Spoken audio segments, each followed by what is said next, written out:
Welcome to Watch, Review, Repeat. This is the podcast where two best friends discuss the latest in film and television and then do it all over again the following episode. My name is Colton Brown. Joining me, Mr. Andrew Meadows.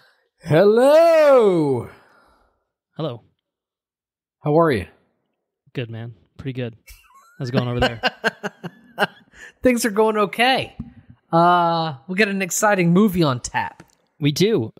We talked at the end of our Sonic the Hedgehog 2 episode that maybe we would do Fantastic Beasts, the shitty fuckface, whatever the fuck that movie's called, or maybe go straight to the Northman. Instead, we are doing neither. We both watched an A24 film that has taken the nation by storm called Everything Everywhere All at Once. We talked about it when the trailer came out a while back, and it looked like a mind fuck, what the hell's going on here kind of movie. And needless to say, I think that the trailer certainly sold the movie in the right way, and we're going to have a lot to attempt to unpack as we talk about the film itself.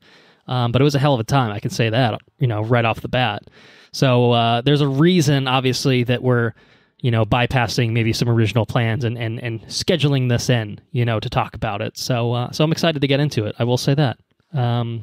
We both saw it in theaters within the past week or so. So it should make for a pretty fun conversation. And you know what? What's the last A24 film we did? I feel like it's been a while.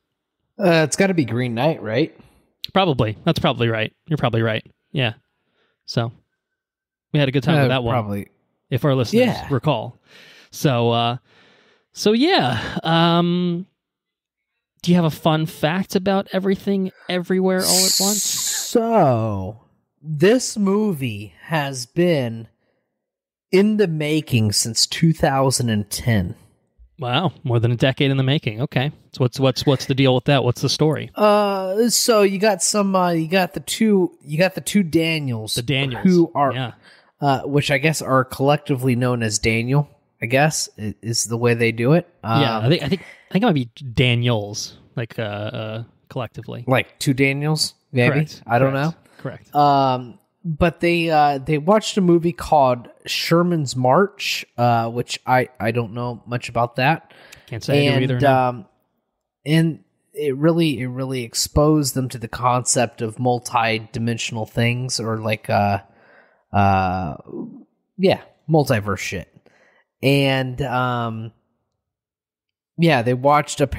they saw Spider-Man's Into the Spider-Verse, and they were a little skeptical about making the movie because they thought everybody was going to be on, everybody's making the stuff that they're working on.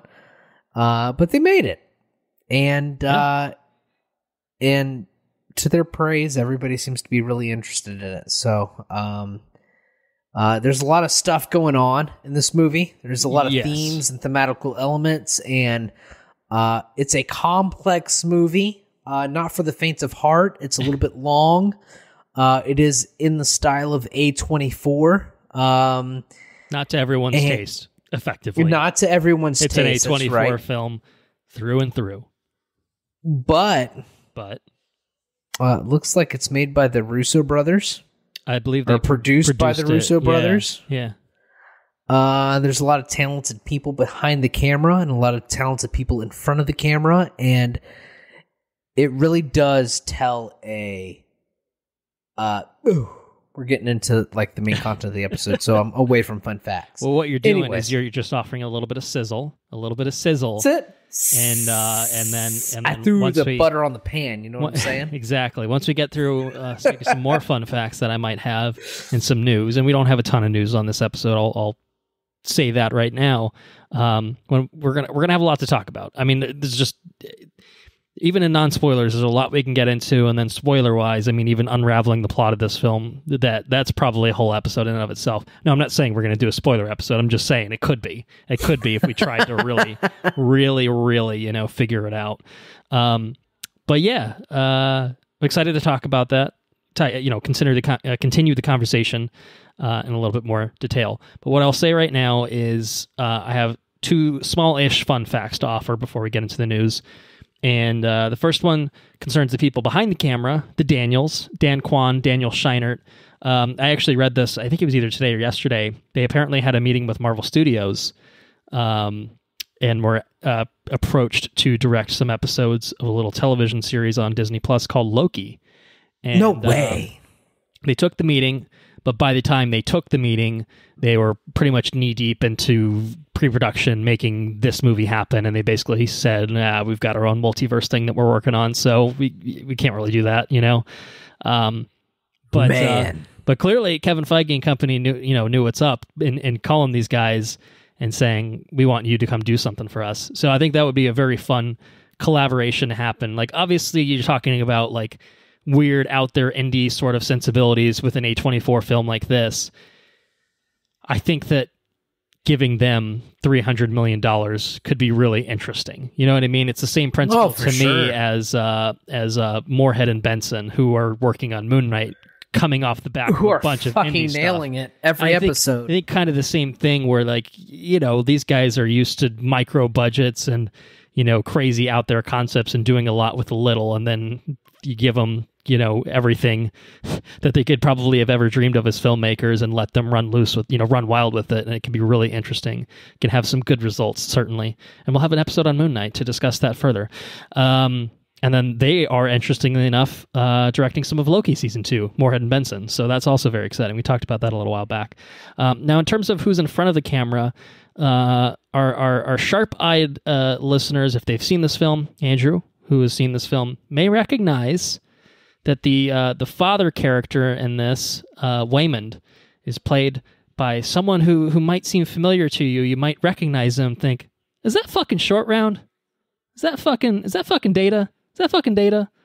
It is indeed both Short Round and Data, who Ke-Huy Quan played when he was a child actor. No way! Indiana Jones, Indy? Yeah. Short Round from Temple of Doom, Data from the Goonies, Ke-Huy Quan. I think Jonathan Ke Quan, as he was credited with those early roles. He was a child actor, and he basically gave it up. I guess gave it up is maybe the wrong way of looking at it, because basically he got those roles when he was a kid, and he thought that more roles would come pouring in. But he basically, as he explains in an interview with GQ, you know, the offers basically stopped rolling in. Man. So he basically decided, all right, well, I guess if that's not going to happen, then I can't, I'm not going to be acting anymore. And so he actually worked. He went to USC Film School. He worked for filmmakers, like Asian filmmakers, in the interim.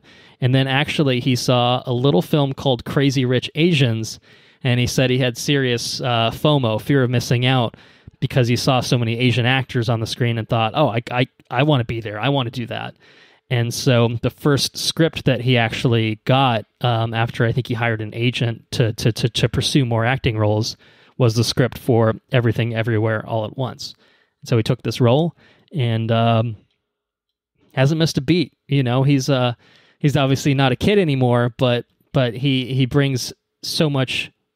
He clearly brought so much enthusiasm with this role, and that's something we'll also talk about when we talk about the film, is his performance in it. But I'll just say he was very impressive, as of course was the rest of the fantastic cast. But again, things that we'll obviously talk about, because I'm also going to get into the main content if I continue talking about that sort of thing anymore at this point. So what we should do now is talk about a little bit of the news. 6 pieces of news, 3 pieces of news, 3 trailers to talk about. And I think overall we should be able to get through it in a pretty snappy fashion, so we can get back to the good stuff, you know, and talk about Everything Everywhere All at Once. The news is good stuff. We've got some good things to talk about, don't get me wrong, but we'll start with something that I'm curious to get your take on, shall we say. The Crow is getting a reboot, and you might think, I'm pretty sure I've heard this before, and that's because I think they've gone through about 3 or 4 different iterations of a reboot for The Crow.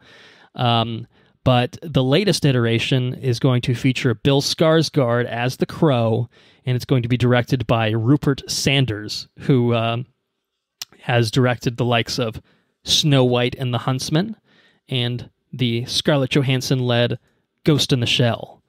So, all right. what do you think about that? Well, I what do you think about The Crow? What do you think about Bill Skarsgård? You know, I mean, there's I think a few different elements that you can pick and pull from this. All right, this, so this Bill sort of Skarsgård, I think he's capable of playing the role. Certainly, the capable director actor. doesn't leave me. Yeah, he's the capable filmography is actor. not the most impressive overall. Right. Yeah. I guess we'll see what happens. I mean, like I said, capable actor. The director is I'm going to say he's a capable director. Those were probably two competently directed films. Correct. Not necessarily exceptional or even good It's ones. not the what do they say? It's not the sum of its parts. Sure. Yeah, so that's what I'd say about that. I do feel like they've been trying to remake this movie for quite some time. Yeah, haven't so once upon a time, the director of the original Blade was going to do a reboot, and then Luke Evans, the actor, was attached to do one, and then later on Jason Momoa was attached to do one, and then they couldn't find enough money to make the movie, so everyone bailed on it. And then apparently now we're back. And this is also on top of the fact that there were like 4 or 5 fucking dog shit sequels that I think at least a chunk of them were direct to DVD. Oh, wow. You know, so The Crow is kind of, I mean, The Crow for more reason than one is it feels like kind of a cursed franchise in a lot of ways. Obviously the original I think is a really fantastic, moody 90s film with a fantastic lead performance from Brandon Lee, who met his untimely demise during the filmmaking, you know, during the filming of that film. Yeah, it's pretty brutal. You know, in a really, really awful on-set accident. So it just feels like from that point on, like, I mean, you know, there was even the conversation, like, do we even put this fucking film out? Do we finish this film, like, right now? And ultimately they did, and I think that, you know, it allowed people to appreciate Brandon's performance, you know, but certainly since then it's been nothing. Basically, since that on-set, you know, incident, it just feels like it's been nothing but bad vibes for the Crow franchise. So it's kind of just like, I don't know, do we need a reboot? You know, like, it certainly could be good, and there's no reason it can't be good, just as that first one wasn't good. But I guess it's still a question mark of, like, do we fucking need it? You know? Yeah. So I don't know. We'll see. I do like Bill Skarsgård. Rupert Sanders, yes, I'm you know, can't say that anything that he's ever done has inspired a lot of confidence in me in his you know, skills as a director, but certainly competent, probably up to the task overall. So it's gonna apparently start shooting in June. So I mean, it seems like it's going ahead. Apparently, it's going ahead. They're gonna do the damn thing. It's by the guy that wrote King Richard. So I mean, hey, you know, some Oscar pedigree there. So, well, not for the writing anyway, but whatever, you know what I mean. So, I don't know. We'll see. You know, we'll see what happens. Is that probably a good take on this? I think it's probably the best take on this. All right. Give me a trailer. I need a trailer. Yeah. All right. So maybe late this year we'll get a trailer. Perhaps. We'll see.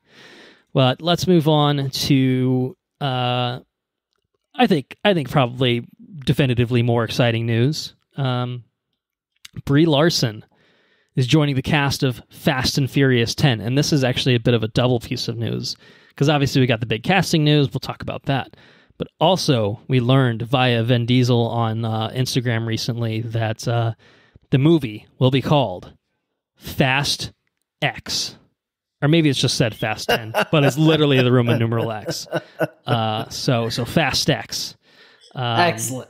You know, I think people are upset. I would expect nothing less. People are upset that it's not Fast 10 your seatbelts, but you know, we can't all get what we want. Fast 10 your seatbelts.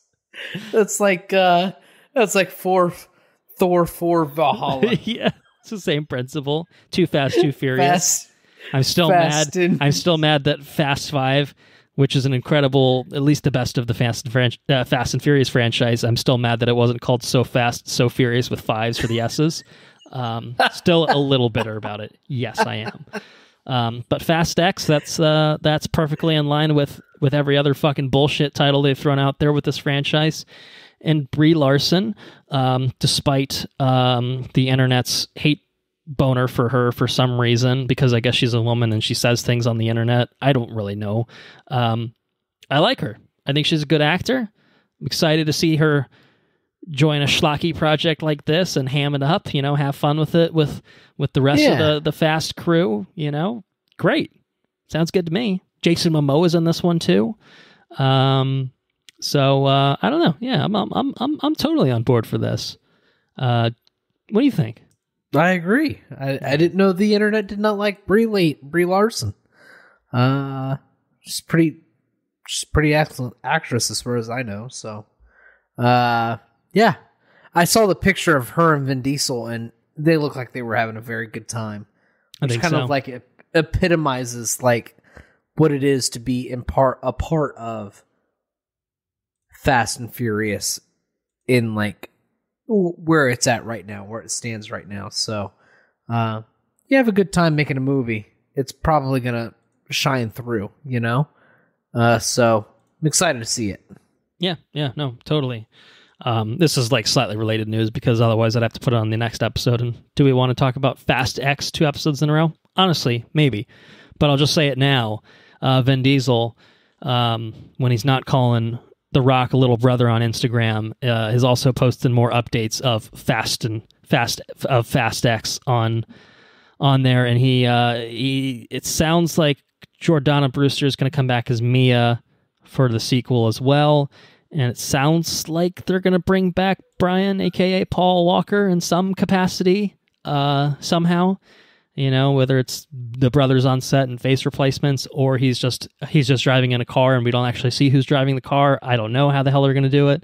But that's interesting. That's a very interesting development on that front as well. So it sounds like, I think Fast X and Fast 11, whatever that ends up being called, are supposed to be like the last two of the franchise, at least as far as the mainline franchise is concerned. We'll see if that's actually true. But I look forward to more space travel and John Cena being part of La Familia as well. Charlize with whatever horrible haircut she can conjure this time. I'm here for all of it. So bring it on. Fast X arriving into cinemas May 19th, 2023. Fuck yeah. Just about a year till we get our Fast X on. Exciting. Nice. Very exciting. All right, last piece of news. This one's kind of an interesting one, I will say. Once upon a time, you may recall that Disney acquired a certain major Hollywood film studio called 20th Century Fox. Subsequently became 20th Century Studios. Part of 20th Century Fox's repertoire was they had an animation arm called Blue Sky Studios, who, I'm trying to think of any other previous films that they worked on. Spies in Disguise was their final one. That was a big one. Had Will Smith and Tom Holland in it. Very, very exciting. Ice Age. They're the Ice Age company. Oh, okay. The million Ice Age movies that came out. Rio 2, blah blah blah. Mostly just Ice Age, to be honest. That studio was shuttered basically after Disney took over. They closed their doors. And at the time that they were canned, basically, they were working on an animated film called Nimona. And so as a result of the studio being shut down, they just canceled this film, basically, which it sounded like I think was fairly close to completion. But for whatever reason, Disney just did the cost assessment for themselves and said, it's not worth it to finish it. Fuck it. Netflix has taken the reins on that now. They basically have picked up the film. It sounds like it's going to be finished. I assume, taking whatever assets were done with it and running with it and finishing it up at this point. I don't know for sure, but it's going to come to Netflix now in 2023. Nimona, let me just tell you a bit about it. It's an LGBTQ plus themed film as described by Deadline about Knight Ballister Boldheart, who's framed for a crime he didn't commit, and the only person that can help him prove his innocence is Nimona, who's a shape-shifting teen who might also be a monster he's sworn to kill. So it's apparently an inclusive story about the labels we assign to people and the shapeshifter who refuses to be defined by anyone. That's kind of like the deal of it. I think there's two wrinkles that are really interesting about this story. If I may just hop on my soapbox, as you may know if you followed news, and given that you live in Florida, almost certainly you've heard about this, and maybe it's even been a topic of conversation at work. Is this about don't say gay? Yes, basically that's where I'm going. Disney and Florida lawmakers are embroiled in a heated battle at this point, because obviously the Don't Say Gay bill was passed in Florida. Obviously that's stirred up a lot of controversy, rightfully so. Everyone has opinions on it. We could offer our own, other than, I think we can suffice it to say it's a fucking bullshit bill and it's offensive, and, fuck Ron DeSantis. I think that probably covers my general thoughts on the matter.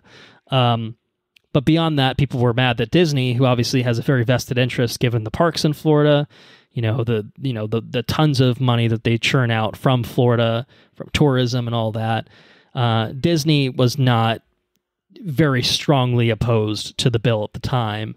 And so that stirred a lot of backlash, obviously from the general public, but also from the people that worked at Pixar, or that worked at Disney. There was like a big walkout with Pixar people, and then even on social medias, you're getting like Marvel Studios and other kind of subsidiary companies of Disney basically being like, yeah, fuck that shit. And so Disney kind of reversed course and was just like, yeah, fuck that shit too, I guess. So now you turn into this whole thing where like, we're going to dissolve Disney as its own special district. And it's like, okay, so you're just going to saddle the Florida taxpayers with billions of dollars of debt and fuck everyone over and show your ass on yeah, because whatever, Disney Disney has their own special district. It's like their own special government. They pave their own roads. They have their own police department. And if anyone's been to fucking Disney World, it feels like its own fucking special district because it's nothing like else. It's not like anything else in the state. You know what I mean? That's right. It's totally different. It's just like an Indian reservation or an airport or whatever. Like they're doing their own thing. Sort of thing. Yeah. So anyway, I bring all of that up. It's funny. It's so funny that you bring this up today because we actually had this discussion at work. Before we got busy, I had this discussion with a customer. He brought it up, and I had a discussion with a customer today at work about it, and then now it's coming up here. Yeah. Right? So, like, there's a point where you say, yeah, Disney's a private corporation. They should be paying their fucking taxes, just like everybody else. There's a separate side of the argument that says, like, I speak out against what the governor of Florida is signing into law, and now they're gonna strike me down. They're gonna like change all my shit. They're gonna just throw the hammer at me because I have an opinion about what they're saying. Right. So it's like the government crashing down on private people, private corporations, and then at the same time, you have the discussion about like the fact that all of Disney's, like, you look up how Disney, and this is going against our paychecks a little bit here, because I know Disney sends us paychecks, but, like, Disney's a major lobbyist, right? They lobby for land, they lobby for a bunch of shit, and they got a lot of money to throw around. And they put a lot of dollars in the pockets of the people that made this bill happen in the first place. Right. And that was partially, or maybe mostly, kind of where this whole thing fucking started. Yeah, they said we're going to stop. We're going to stop. If you sign this into law, we're going to stop. We're going to stop throwing you money. And it's so funny though, because the majority of Disney's lobbying money, according to the websites that I looked up, is majority blue. Like, they're mostly liberal with the way they throw their money. Except $400,000 of it last year. And $100,000 of that money went to Ron. Which is interesting, right? Like, you know, you got two. I really feel, I know Disney pays us, but none of it has anything to do with the poor kids that are in school who can't confide in their parents and they confide in their teachers, and they want to talk about shit with their teachers. But you have, you know, it's not about the subject. It's about the money. Yeah. It's about the money. And it's just so fucking disgusting, dude. It's terrible. Like the everything's departed from what the core of the bill that Ron signed into law. Everything's so far departed from that now. Like it's not even part of the discussion. It's about Disney's taxes. It's about what they're paying. It's about the tax bill that Florida people are going to have to pay because now they have to pave Disney roads and they have to, you know, like facilitate the law in Disneylands, and they have to put out fires in Disneylands and stuff, you know? So it's all fucked up. It's real fucked up. Yeah. I've had this discussion 3 times today. Well, the reason that I brought it up is because I just find it absolutely fascinating that Disney finds themselves at the center of this controversy. At the same time, you know, when the years prior they killed off the studio and kind of killed off this film, and then Netflix takes on this film, which apparently has strong gay themes in it. You know what I mean? And so it's just, to me, it's all very interesting. Now, the other wrinkle is that Netflix recently announced that they're killing off their animation department. So what? They're just like, yeah, we're not investing in animation anymore. Or our own internal animation. We'll buy shit from other people, but we're not going to make our own animation shit anymore. So to me, it's just like an absolute, like, man, what's going on with fucking Disney's doing all this shit, and then this movie's ending up, they cancel this movie, and then it ends up at Netflix, and Netflix is actually, fuck animation. Animation sucks, yo. We don't want to spend money on that. We'll spend the billions of dollars on everything else, and lose all our investors, and lose the stock market, and blah, blah, blah. I don't know. There's just so many wrinkles and elements to all of this. I don't fucking know what's going on, man. But I'll say that Nimona sounds cool. And Disney sent $100,000 to shit, man. Fucking Ron. Disney sent $100,000 to Ron, according to the website I looked up. Yeah, $100,000. It's $100,000 more dollars than I would send to Ron. Let's put it that way. Ron, you can't say that you can't say gay. So fuck you. I don't need my money. I don't need your money. I'm gonna. You know what? You're gonna have to pay taxes, bitches. Whoa! You know, it's just such. It's, if anything, it's just it's such a. It just puts the magnifying glass on how corrupt and everything is. You know what I mean? Yeah. At the very least, you know, I love Disney. I love everything they put out. I love that they're a beacon of forward thinking, right? At the same time, Disney should be paying taxes on their shit. You know? At the same time, you should be able to speak out against the government without the government, like, striking you down. Right. Like, the whole thing's just a giant fuck up. Yeah. It's a gigantic mess all around. And I feel like the only people that are going to feel any consequences, it's sure shit not going to be Disney. And it's honestly not going to be Ron, because he'll probably get fucking reelected with that issue. Because he just redrew the whole fucking legislative map for Florida and added a bunch of Republican seats. He just gerrymandered the shit out of it.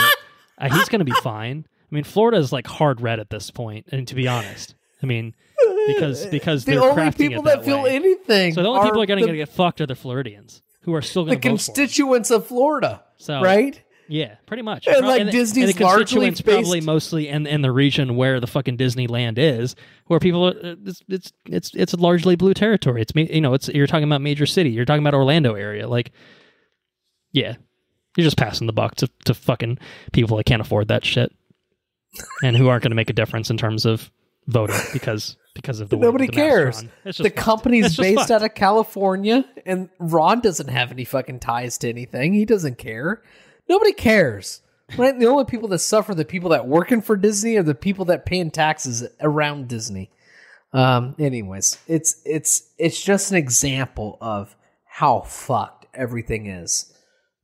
Just yet another example. Anywhere you look, if you just scour the internet for even a few minutes, you're like, well, that's fucked. You know, This is the corner of it. This is the local corner of it because obviously it's fairly close to home for you. It's just, used to be close laughable. to home for me. Let's just say I'm not returning to Florida anytime soon / ever, but I'll come down for a wedding. How's that? Does that sound good? Yeah, it sounds good. Anyway, we should move on. We should move on and talk about a few trailers. Let's start with an A24 trailer. Marcel the Shell with Jesus shoes Christ. on. Did you get this in front of everything everywhere? I did. Did you cry? I did not, because I was very thrown by this trailer. So it sounds like you may have shed a tear. Oh, fuck. This is the most touching thing I've ever seen. Oh, my goodness. All right, tell me about it. What's happening with it? When the part that got me the hardest was how long have you been searching for your family? He's like, I'm not sure, the what's he say? He says something along the lines of like the hole in my heart and the desire to find my family grows deeper every day. And then the guy's like, do you know how long it's been? He's like, yeah, it's been 2 years. Do you know what I'm talking about? Oh, that's nice to know. The little I don't know what they're going for in this movie. I'm not, it's fucking bizarre as shit. I mean, overall, it's very A24 because it's literally a shell with a googly eye and shoes on. It's Marcel. A little shell. It's yeah, Marcel. The shell. But it kind of looks like there's that Ghibli movie about like the borrowers. I can't remember the name of it. Okay. Do you know what I'm talking about? I think so, but my mind's blanking on the name. It reminds me of that. Okay. I can look it up.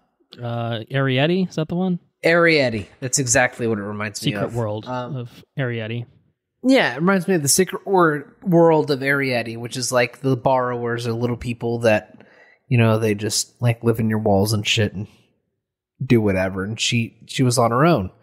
It reminds me exactly of that, just in live action. Looks like it's very touching. It looks like it's got a good sense of like grasp on what it is, and it looks humorous and funny and touching at the same time. It looks like a very, very super well crafted movie. Just incredibly creative.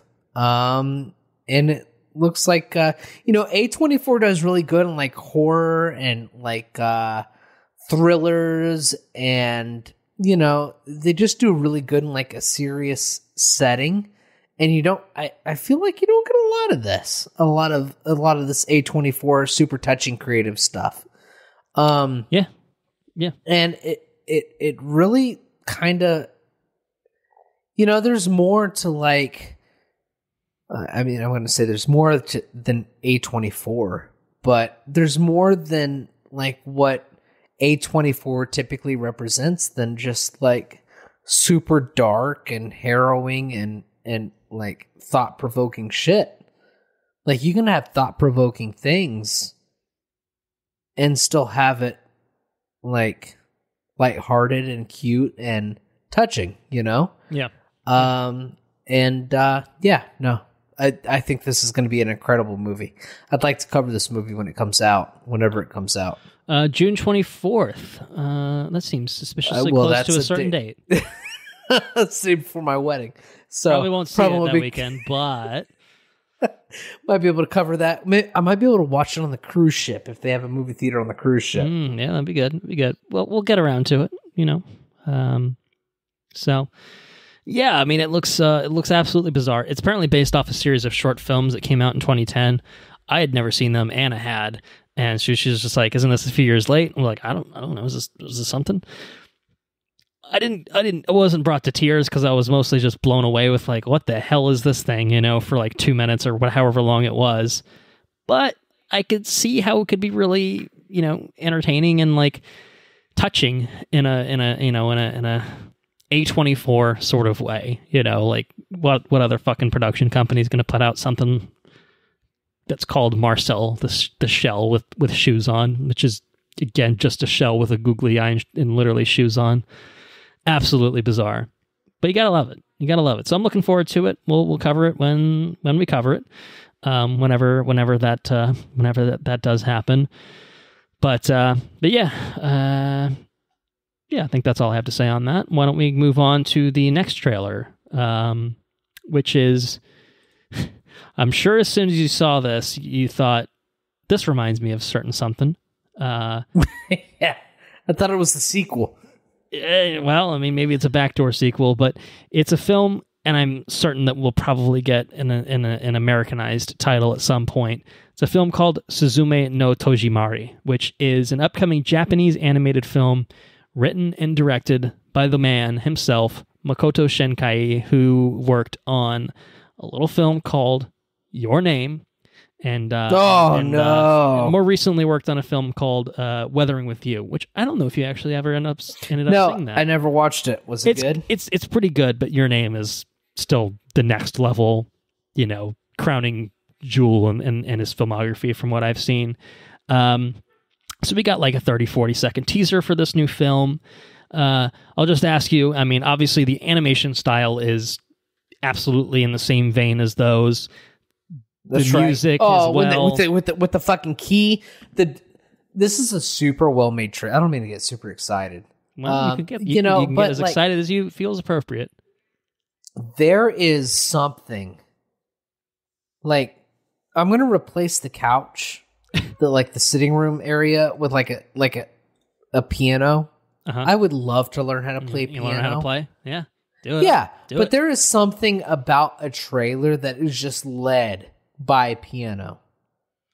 It's such a beautiful... It just strikes you with the certain right chord where you're just like, oh, it does. And you just know. Because we've seen Your Name. Oof. And Your Name is the movie that will fuck that your piano day is up. a fucking train, dude. In a good way, though. It is a train. And this teaser, it felt like a teaser. It's a teaser, right? Yeah, it's a teaser for sure. Yeah, definitely a teaser. It hit like a train. Like yeah. It hits like a Ghibli movie or a Ghibli, and the prestige of the animation, like it just looks so good. But the trailer itself is just incredibly well crafted, and it's led by piano, and the musical arrangement just leads to the whole thing. And you're in good. You know you're in for some good shit. That's right. When this 40-second little thing, you're just like, oh fuck! Wow, I can't look away. You can't even fucking blink. You can't blink. Yeah, like it's you don't want to look away. And kudos to anybody that makes anything to where you can't look away. Right? Like, we're going to talk about this in the catching up section. Like, I have misgivings about things that I've been watching recently, but I can't look away.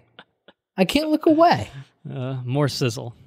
And so kudos to them. I do think that this is going to be better than things that I'm going to talk about in catching up. But you can't look away in that teaser, and it's a very well-made teaser. I don't know what it's about, but you got a key going into like a door that's just a free-floating door frame. Free-floating door frames look creepy as fuck, and they look cool, and they're like, it's that girl's approaching that thing without any sort of, like, she's not scared of it. So it just makes you wonder what it's all about. What's it all about, free-floating door frame? I don't know. Well, here's something I can offer you. There is a description of the plot, and so do you want to know it, or do you want to, like, not know it? Because I think either is a valid answer. You want to know? I need to know about it. All right, let me tell you what it is. And also, I'll say the title, Suzume no Tojimari, translates to Suzume's locking up. So the girl is named Suzume. Just throwing that out. Okay, Suzume. I expect, again, they'll Americanize the title and come up with something snappier and tells you a little bit more about the film, even though maybe it's just locking up or something. But the film is about Suzume, a 17-year-old girl who lives in a quiet town in the Kyushu region of southwestern Japan. The story begins when Suzume meets a young man looking for a quote-unquote door. The two travel together and find an old door at an abandoned house in the mountains. As if pulled by something, Suzume reaches out her hand towards the door and is pulled in. Suddenly, doors of disaster begin to appear across Japan, which start a series of unfortunate disasters. The film is a journey through Japan as Suzume needs to close and lock the doors of disaster one by one to stop the disasters, as well as an adventure and battle in the modern world in search of a girl's maturity and freedom. So anything about that? You in? It sounds like a lot of anime shit. Sounds like a lot See of what anime happens. shit. For sure. It's totally a lot of anime shit. But you know what?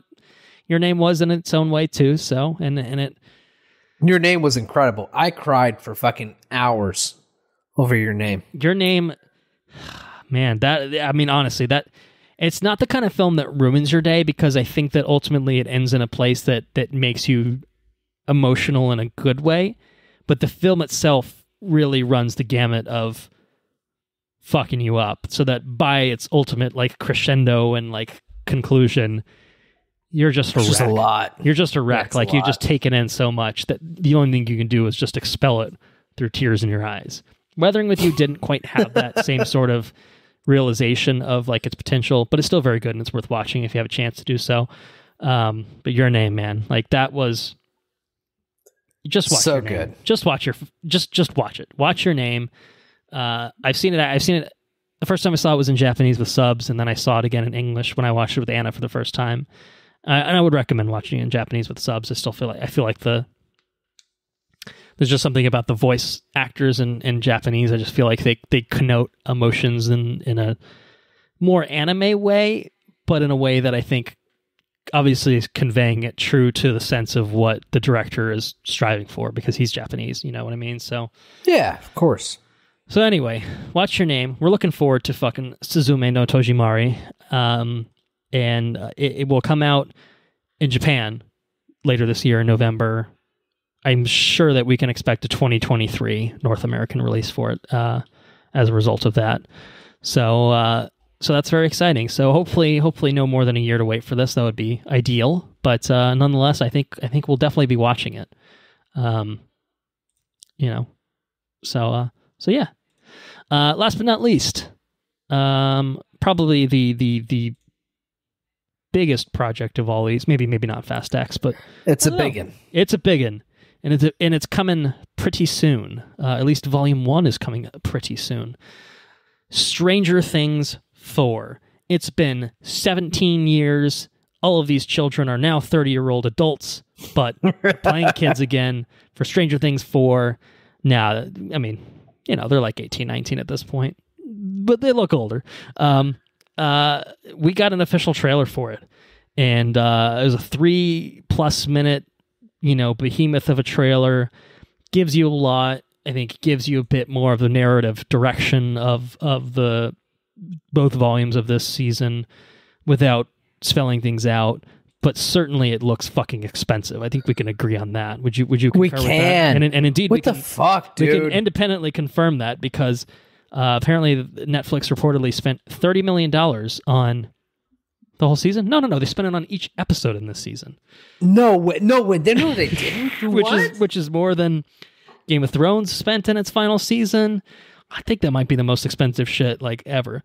And I've heard something, that a lot of the actors, I think, renegotiated contracts and were getting some pretty significant payouts. So imagine a good chunk of the budget went towards paying for people to come back and all that jazz. And because, obviously most of these people, like Winona Ryder aside, and David Harbour, were like not big actors prior to Stranger Things happening. But you do Stranger Things 1 through 3, you earn yourself some clout, and you earn yourself a little bit of, you hire an agent, and you say, all right, pay me my money. I'm Millie Bobby Brown, bitch. Pay me my money. You know what I mean? So I kind of feel like, all these kids who are now, again, just basically adults at this point, hey, pay them their money. Paid.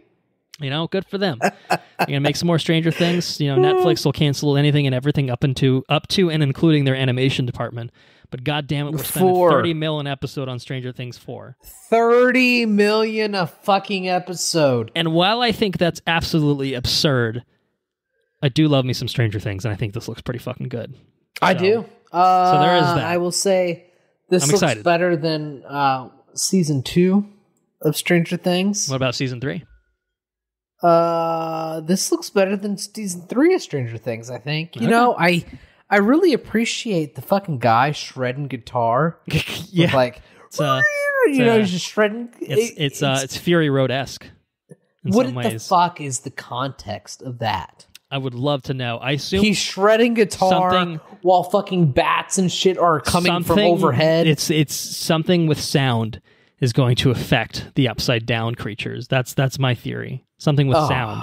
So he's getting a loud as fuck amp. He's shredding it up, and he's gonna play some goddamn 80s metal. He's gonna play some Metallica. He's gonna do some Slayer. He's gonna throw some thrash metal up in this bitch. And that's gonna make some creatures explode. It's my bold prediction. That's cool. If you would have paid me, even if that doesn't happen, it's still cool as fuck. If you would have paid me $30 million an episode, I would have come up with some fucking cool shit. I wouldn't have slept for months coming up with cool shit. So yeah, I mean, if it's shredding guitar and like I mean, the way they show it, it looks like he's like summoning the gates of hell when he. Maybe that's what it is. Maybe the sound has maybe thrash metal has a positive effect on the upside down, and it helps them breach he's summoning that into like the regular tentacle world. Beast thing that looks like he's like whatever the fuck. I don't know what the fuck he is. We don't know, Who is that? We don't really know exactly what's going on with No, you don't know anything. You got David Harbour with the fucking. He's got a shaved head. He's shaved his Russia, head, man. He shaved his head. He's got like a spear thing. He's fighting the fucking monsters that are coming at him. Like I don't know what's going on. And honestly, it's been so long since Stranger Things 3 came out that we're kind of just like, what happened? I'll take anything. I'll take whatever you got, dude. I haven't seen it in so long. I'd take it. I'm real excited. I have to say, I'm real excited about it. It's been so long. This isn't the last season, right? This is the penultimate season. We're going to get Stranger Things 4 Volume 1 on May 27th. And then Volume 2, which is the second half of this season, in I believe late June. I think they're about a month apart. I don't know the exact date. I'll find out momentarily. But yeah, we'll also get a Stranger Things 5, and that'll be it. That'll be the big thing. Remains to be seen, obviously, if they'll split that. I'm sure they haven't even started filming anything like that. If they've even finished writing shit for that.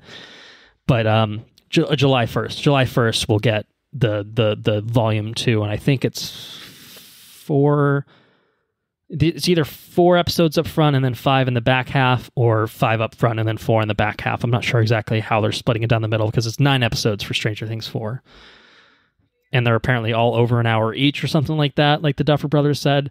I mean, hey, they're spending the money, obviously, but maybe it's money well spent, as at least it appears to be from this trailer.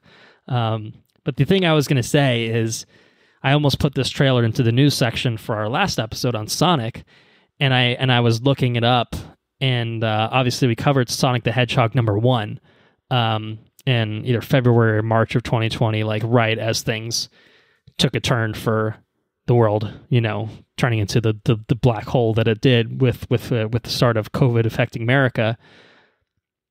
And there was some sort of teaser footage for fucking Stranger Things 4 that we talked about in the episode for Sonic the Hedgehog #1, early 2020. #1? About shit for Stranger Things 4.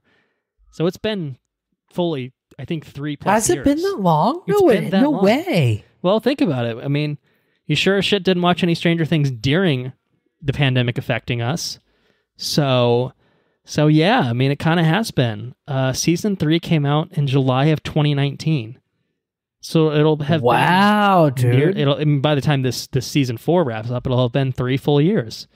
And obviously, I'm sure a lot of that was pandemic affected production delays, for a little while there, but it's been a long fucking time, and I imagine 5 will come out sooner, but if they're spending this much money on it now, surely they're going to be spending just as much money on it then. There's going to be tons of effects work to be done. So I have to guess that this whole series won't wrap up until 2024 at the earliest. And Man. it'll have been close to a decade since it fucking premiered. So like I said, the kids will probably they'll be getting close to 30 at a certain point, actually, though. But anyway, it looks really good. I'm very excited for it. Obviously, we'll cover it. I mean, I don't know. I plan to watch it as Volume 1 and Volume 2 drop. I don't know if we'll cover it exactly like that. I guess it kind of remains to be seen. Maybe it depends on, to a certain extent, what other things are coming out in the same time frame. So if we can figure out if we have time for doing 2 separate episodes on it, but I'm very excited. I'm very excited that it's coming back, and though it has been a long wait, and I definitely need to watch a few season recaps before I jump into season 4. I'm stoked. Stoked because it's quite honestly one of, as we talked about on episode 200, one of my favorite like ongoing television shows, and I think that if they can continue the path that they're on and stick the landing, it could definitely be one of like the best shows of all time, and certainly one of the best shows on Netflix, and one of the very few shows that they're actually committed to seeing through to the end, which is nice because usually they just cancel shit. So yeah, Stranger Things 4, it is coming, and that's exciting. We're looking forward to it, and it is exciting, absolutely. But that is it for the news, and that brings us to talking about Everything Everywhere All at Once. Are you ready? I think I'm ready. All right. I think I'm good.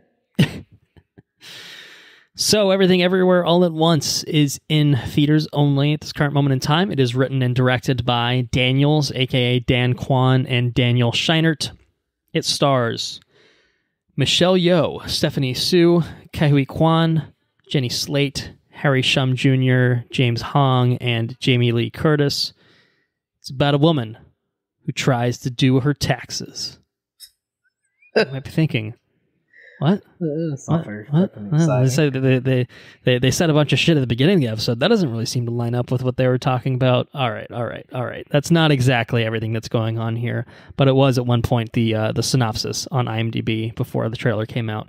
So what is it actually about? It's about a Chinese-American woman being audited by the IRS, who discovers that she must connect with versions of herself from parallel universes to prevent the destruction of them all by a powerful being. So, do you want to do a little bit of a box office breakdown for Everything Everywhere All at Once? Box office breakdown. What? We're doing great here. So per Deadline, as of an article published a couple days ago, April 21st, Everything Everywhere All at Once has crossed the $20 million mark. Wow.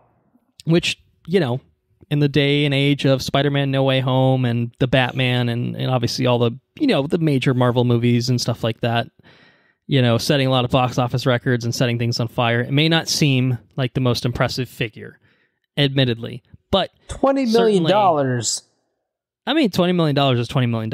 If you told me you can have $20 million, then I would say yes. So clearly it's a significant sum of money. Now, if you told me you can have $1, I would probably also say yes. But we can say that $20 million is still significantly more than $1. No, I just think for an A24 film, which obviously this film is, it's a very indie film with some very out there sort of crazy plot, points and sensibilities and stuff like that. It's not a Marvel film. You know what I mean? It's very much an A24 film. And so I think for something like this to do fairly well is great, for a theater only release. And I think the numbers that really underlie how well this movie is doing is that it came out March 25th in a limited release, 10 theaters only, and it made $501,000, which was a $50,000 per theater average, which is the best theater average for any film released in the entirety of 2022 thus far. It's the second best theater average during the entire pandemic as well. So that to me speaks volumes and says that this is a film that's obviously not being played as many theaters, as many auditoriums as something like Spider-Man is, but it's getting a lot of asses in seats for where it is playing. For what it is. For those limited showtimes that it is playing. And I can certainly say that when I went to book my tickets for it, we actually saw it, Anna and I saw it with Enrique and Isleen. Like, we had to split our party up because we couldn't find 4 seats together, and we booked like a day and a half in advance. And it was busy as fuck. It was pretty much close to a sold-out auditorium on like a Monday night. So, wow. And you probably had a few more film goers yourself than you did for, say, Sonic. Hopefully one less dog. I didn't have anybody with a dog. But yeah, I mean, it's doing pretty well, I think, overall. So it's going to be the studio's 4th highest grossing movie at the domestic box office after all is said and done, it sounds like. What's its first highest? Do you know? The first highest is actually Uncut Gems. Uncut Gems. Uncut Gems is a A24 movie? Yeah. And it made $50 million. Closely followed by Lady Bird at $49 million, and then Hereditary at $44 million. Never saw Lady Bird. It's very good. All 3 of those films, all 4, including Everything Everywhere All at Once, all very good. Yeah, that's right. I said it about Everything Everywhere All at Once already. I said it's very good. What are you going to do about it? Nothing. That's what I thought. Sit the fuck down. I just got very aggressive for no reason. Very.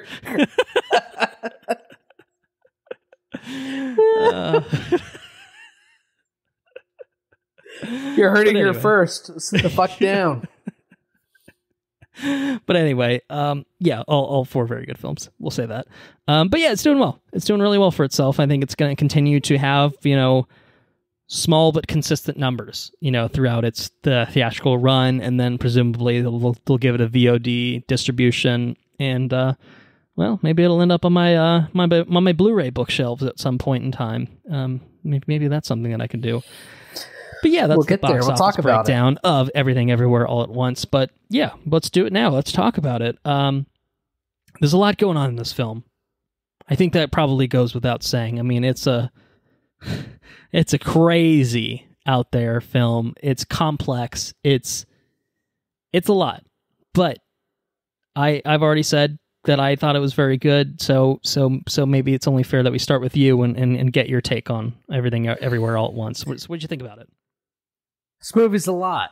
You know what's really cool about this movie? This movie is very heartwarming, right? Mm-hmm. Like it tells the story of it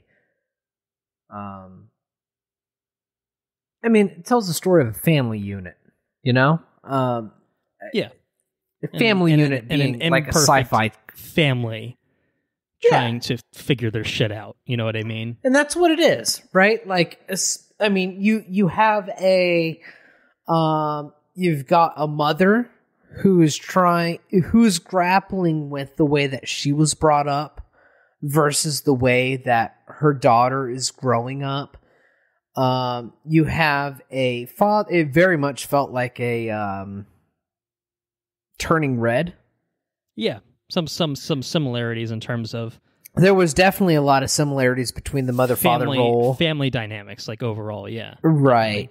The family dynamics are very similar between the mother and the father in this movie versus, like, Turning Red. Makes you... It like, as a person that doesn't have an insight in Asian cultures and stuff, is this a norm? Because I don't know if it's not a norm or not. I don't know, but yeah, I'm not sure. But you can obviously there's some similarities, and it's right. Certainly fair to point them out.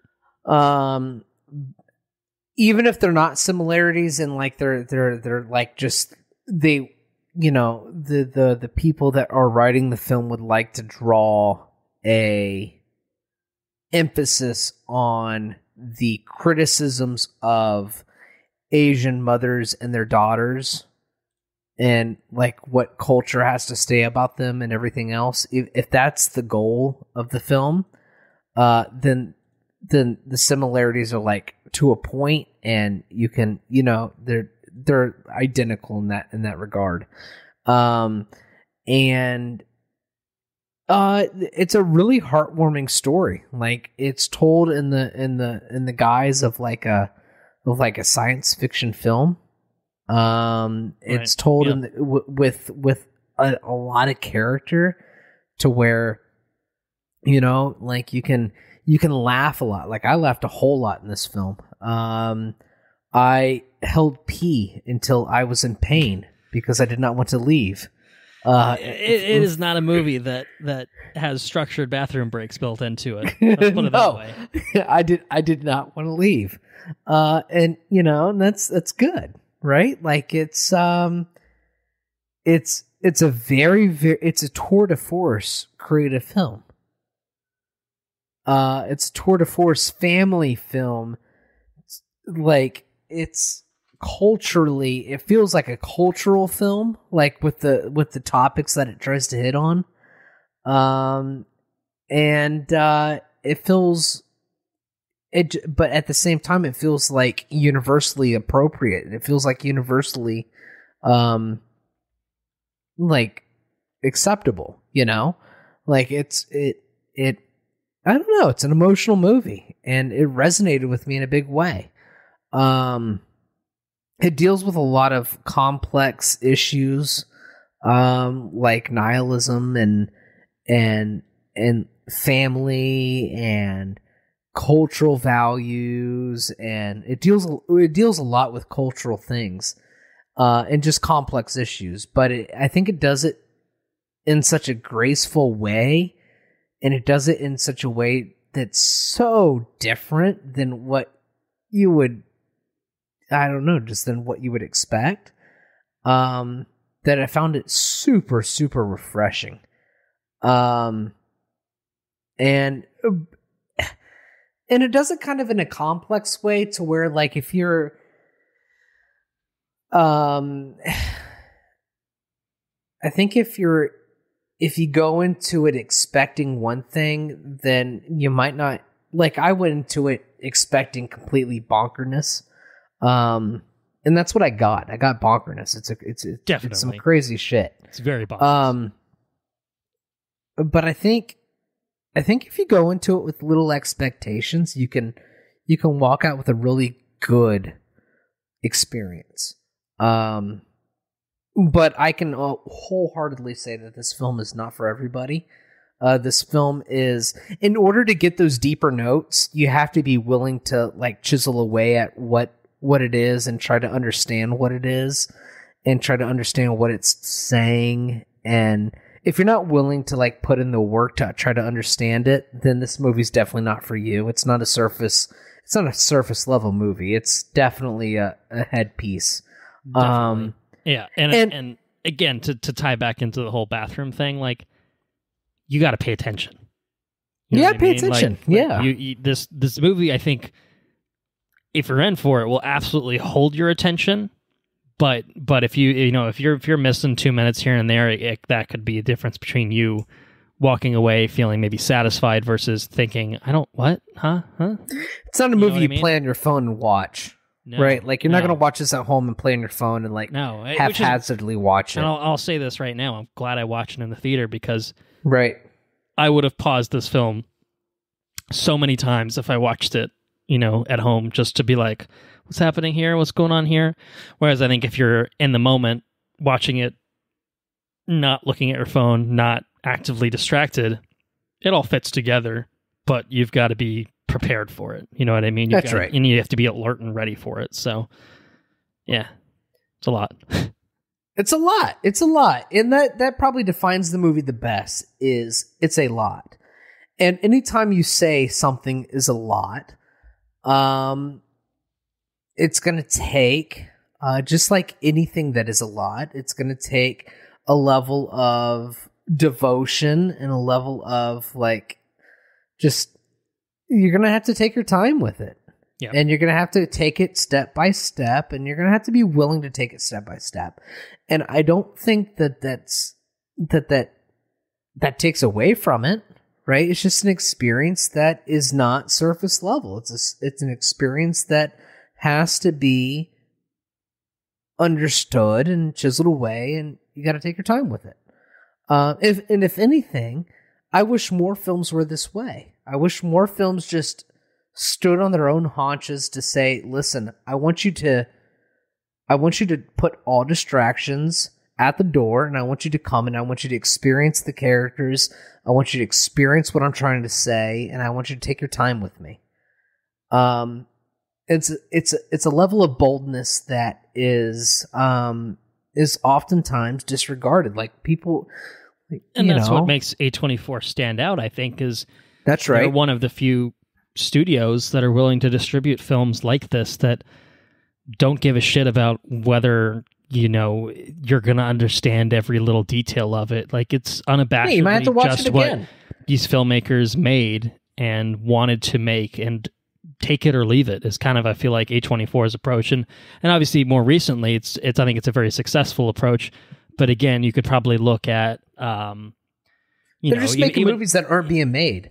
Yeah, but I mean, even as simple as going on Rotten Tomatoes, I'm willing to bet this movie's critical score is higher than its audience score. Oh, as I'm sure the Green Knight's was. You know what I mean? Where like the Green Knight is like it's an artsy fucking thing with amazing cinematography and like a really interesting story, but it's not like a traditionally told story. You know what I mean? Like it's very much its own sort of set of sensibilities, which is ours, which is great, but not everyone's. Not broadly speaking, in general audiences. And I think that this one certainly, I don't know, maybe it's a little bit more approachable in a weird sort of way than something like The Green Knight is, but I wouldn't say that it's overly approachable in Rotten Tomato sense either. The tomato meter is 97% and the audience score is 92%. So I mean, which is overall, incredibly high for both, which is yes. good. That's saying that this maybe more than some of the other A24 films even is appealing in masses, you know what I mean? Like critically, like 97% is fucking, that's high, obviously. That's super but fucking 92%, high. And I think the audience score, generally speaking, and that's with 1,000. That's with 1,000 plus verified ratings. Right. You know, like that's very high for an audience score for anything, let alone an A24 film. Probably fucking highest of any of the A24 films. Because, you know, like, look up The Green Knight, just for example, if you're still on Rotten Tomatoes. I'm still on Rotten Tomatoes. That's got quite the discrepancy, you know, between one versus the other. And I'm sure something like a Hereditary or a Midsommar. All right, so 1,000 plus verified ratings with the audience score is 50%, and tomato meter is 89%. So it's got almost a 90% tomato meter, but 50% audience score. Right. Which is just fucking like terrible. Is like something like what? That. And didn't you saw that with Sarah's dad, right? Isn't that something you saw with him? Yeah, Sarah's dad fell asleep. Wasn't his shit, you know what I mean? So it's like, it's kind of, you can kind of see that reflected. I don't know if you flew, I think you might have flown solo for this one, but you know, I bet your audience was eating it up. You know what I mean? I did. Everybody was laughing. Like it was, and even it makes you wonder, like the audience that went into this show. Yeah, because I mean that's another thing too. Like, right, it makes you wonder what the perception of the film is going in, because the perception of this film going in was what you got. Definitely. Right? The trailer. Sarah's dad went into watching Green Knight, watching the trailers of that, and you expected. I think you expected. So I personally feel like you got something different than what you expected. I still enjoy what I got, but it didn't. You know, it just. I don't know. Perception lends so much into what. Hey, there's a reason that the filmmakers of Drive got sued. I mean, not that lawsuit had any merit, really? I didn't know that. But you know, some woman walked in thinking this was a Fast and Furious-esque movie. And then she got Drive. So, you know what I mean? You know, but like, you know, you expect big driving sequences, and it's not really perceptions sort of are movie. Everything. It's mostly Ryan Gosling standing awkwardly in an elevator with Carey Mulligan. It's mostly what it is, you know? And then beating the shit out of some fucker with a hammer or whatever. That was pretty fucking cool. That was Drive, right? Yeah, I think that was that was a good movie. Scorpion jacket. Good soundtrack. Jacket. I want that jacket. Ballin' soundtrack. But, you know, yes, expectations, perception, it all absolutely factors into your viewing experience, because if you walk in expecting one thing, like obviously if it meets your expectations, you're going to be happy. If it exceeds your expectations, you're going to be thrilled. You know what I mean? And if it lets you down, then you're going to be disappointed. Maybe it's not a bad film. Like you could walk into The Green Knight thinking this is a badass fucking action film or whatever you're set up to expect, and then you get a weird artsy out there thing with giants walking around and fucking headless woman, and Alicia Vikander's in there twice, and then she's got her tits out in one character, and then she's like jerking some guy off. Yeah, like what the fuck's going on? Yeah, you know, there's some weird shit going on in that movie. We gotta say, there's some weird shit going on in that movie, and so you might not be totally down for the weird shit that's going on. But there were googly eyes in the trailer of this film. You know what you're getting, right? You know, right. So you know, this film in terms of its trailer, promised absurdity and ridiculousness and some crazy over-the-top action, and I think it definitely hit that mark. You know, and it actually delivered on the family marks. Like, it was an emotionally charged film. Like, we don't have kids, you know, but yeah, I think that I imagine if you had a child or a teenager or something when you watch this movie, I imagine that it would leave you like thinking about your relationship with your kid, and like, especially if there's things that you don't wholeheartedly understand or this or that. Like, it's an emotionally charged film. And I don't know, man. It's so artfully fucking crafted. It's so good. Yeah, I think maybe that's what is making this resonate in the way that it did, is because not only are you getting this absolutely batshit film, but you're getting a film that I think is emotionally resonant as well. And I think in the same way that something like Turning Red, even if you're not having the particular experiences of being a Canadian, an Asian Canadian, you know, person who grew up in 2001 era, you still understand and you can still relate to certain aspects of, oh shit, I have a difficult relationship with my mother, and her expectations of me, or, you know, and like the things that she wants from me are different than like what I like, you know, like that's the sort of thing that, like, even if it's not 1-to-1, where you're a 4-townie like you are in Turning Red, and that's really upsetting to your mother because it's trash, you know what I mean? Like, there are sort of universal, you know, things that happen within a family dynamic. And so I think that, you know, you can still transpose your feelings and experiences into other things. And so, yes, and even if you haven't, even if I had that, like, you can still see it. It can still affect you because you can imagine what that would be like. Like, imagine being empathetic to something. Like, oh my God, what a concept, is just being emotionally reactive to other people's experiences. Like, I mean, like, this film, I think, delivers on that. It gives you huge way. It gives you the filmic type of things that you wanted out of like a crazy multiversal type of film, which this is.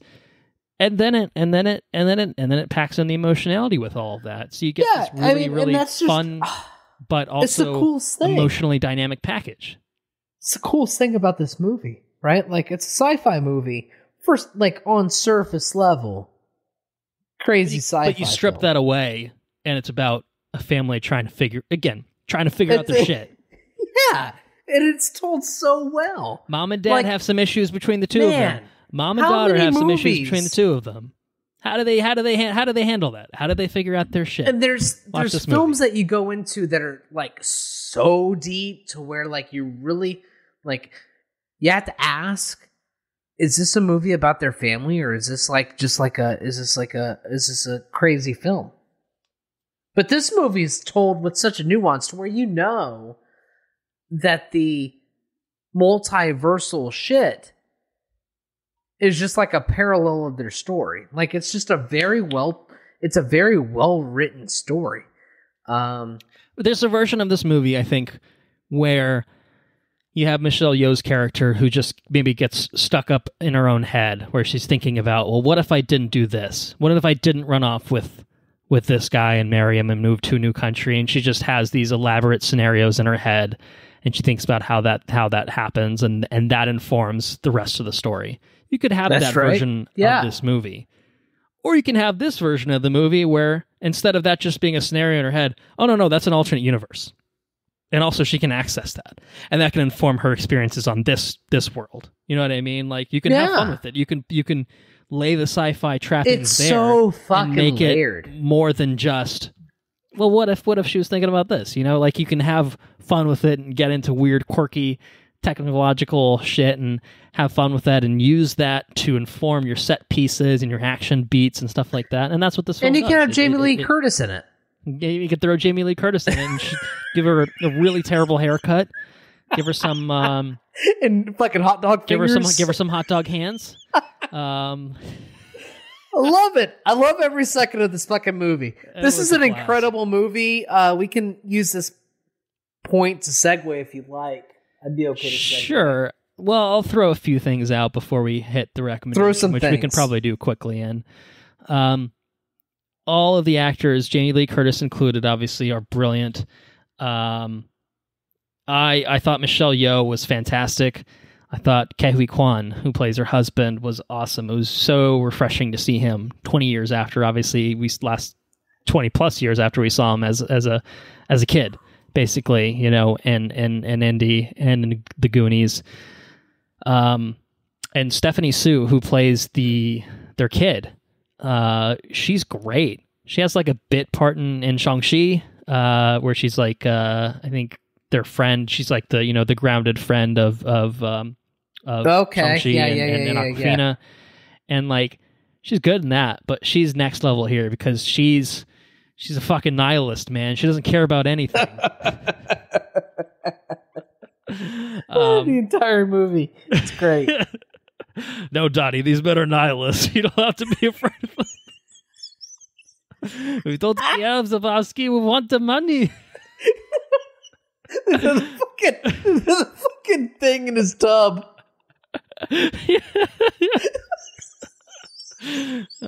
Anyway, might be a good nihilist fucking companion nihilist. piece. The Big Lebowski. Check it out. I'm gonna flash old the dude, Funko Pop of the dude. It's currently appearing on the webcam. Not that the listeners can see it, but they can appreciate it through. You can appreciate this. Look at this. Andrew's he's got a poster of the dude. Oh my god, fucking nihilist, man. Fucking nihilist, dude. And then can you see him up there? Do you see the little dude out there between the beer mugs? He's got his matching the dude. Excellent. Anyway, I had to get it in there somewhere because how could you not? We should do a Big Lebowski bonus episode sometime. Or just a Coen Brothers bonus episode if you want to get more adventurous. That's cool. I would take any of those. 100%. Total side note. Write in watchreviewrepeat@gmail.com if you have any thoughts on that. But what I'll say before we get into recommendation is Michelle Yeoh, great. Ke Kwan, great. Stephanie Sue, great. Jamie Lee Curtis, great. James Hong, great. Everyone's great. All the actors are really, really fantastic. Fit their roles to a T, and the different versions of their roles, if appropriate for the particular character, was just awesome to see. And they made them feel like different people in different realities in a really, really effective fashion. The action is fantastic. The direction is amazing. I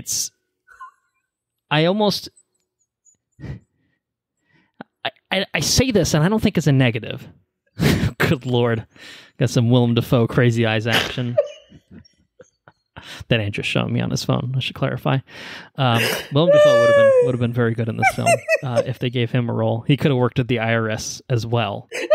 Just saying. I think that would have been pretty good. So if they make a sequel, then he could definitely be in the IRS.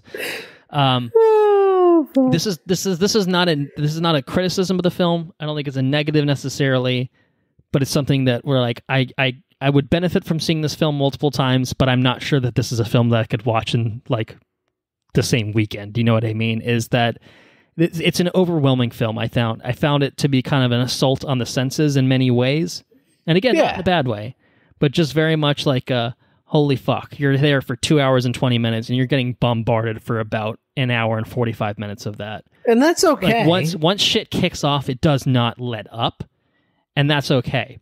And you know what it reminded me of, and maybe this is a weird comparison, I don't know if you'll agree, it reminded me of The Raid. Not because the films are really similar in any way, but once The Raid, like once shit kicks in to The Raid, it's just nonstop. It's mind-numbing. It's mind-numbing at a certain point, and I did feel that way with this at a certain point, where I'm just like, my brain is full of fuck. I don't know how to process some of this right now. And so I kind of had to like reset a little bit kind of throughout the movie, to kind of give myself a little bit, because it's a film that, I mean, The Raid probably to a bigger extent is just pure action. You know what I mean? This one is not just action. It's got little action beats throughout, but more of it is just like the pure headiness of like multiverse. What are the concepts? Yeah. And jumping back and forth, and like where who's who at any given time, and how that impacts what are the parallels you're trying to convey? Yeah. Like, yeah. And I do think that, like, ultimately, like, as it builds to its resolution, it goes through kind of certain phases of the main character having various realizations and, and figuring out who she is, and then how that informs her interactions with the fucking nihilists, man. That to me felt like a lot at times. Yeah. And again, to the point where it's just like, I loved it. I've thought about this film probably most every day since I saw it, to be honest. And that's usually a mark of something that's very impactful and meaningful. But I don't need to see it right now. You know what I mean? Like, I saw it once.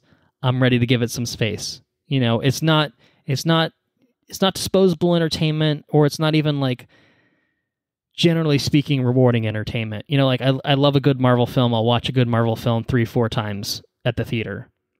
And I think that this is a better film than probably most of your Marvel films. You know what I mean? Like, but I don't need to see it 3 or 4 times at the theater because I don't think that I'm, like, viscerally, like, prepared to be able to have that sort of experience so many times.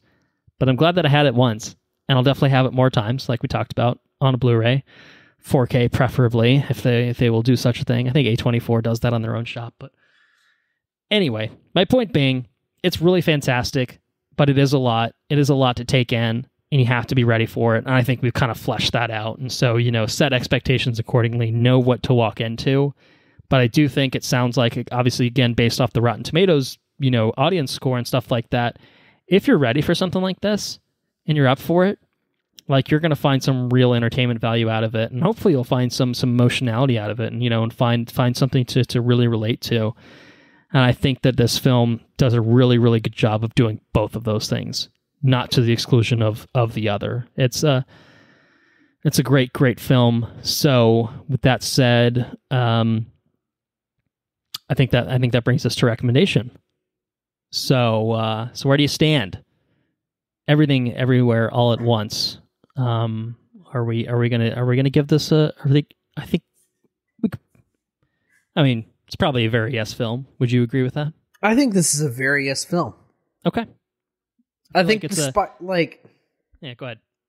No matter where you're at, I think it's thought-provoking. I think it's well made. I do think it's important to know, like, what you're getting into. Prepare yourself. Be ready for it. Open yourself up to it, but know what you're getting into. Exactly. Heed our warning. Watch the trailer. Maybe this is a film that, I don't know. Watching the trailer, because the trailer's not going to spoil you on everything. It'll give you the right tone and feel and expectation for it, I think, almost. It's not a light movie. It's not a lighthearted movie. It's like it's a thought-provoking, emotionally don't drink too much film. alcohol beforehand, because not only will you have to pee halfway through and then really lose the plot thread. Yeah, that really sucked. But you might need a few brain cells, you know what I mean, to really work with it. Yeah, I watched it with 2 brews. I had a dude. I'll tell you this: I had a fucking sake bomb before I watched this. Sake bomb. Oh, we got ramen before. It was we saw this. It was an awful fucking day. It was miserable, rainy, and just disgusting out. But we had ramen beforehand. Ramen's delicious. Fucking love ramen. Not only the cheap 25-cent ramen, but the actual authentic ramen as well, which is actually much better. But I usually go for a Japanese, like, special beer. They have, like, imported Japanese beers that I usually get at this place. They didn't have any. But on the same section of the menu was something called a sake bomb. Now, my dumb white self ordered it thinking, oh, it's like a Japanese beer called a sake bomb. No, it's the equivalent of a Boilermaker. It's the equivalent of a like an Irish car bomb, where it's a literal shot of sake, which is, yes. Was it warm or was it cold? It's cold. It's cold sake, and then it's a Japanese. They give you like half a pint of Japanese beer. You're supposed to drop the shot in and then drink it all. I didn't do it that way until the end. I got to say, once I actually combined it, it was actually pretty fucking good.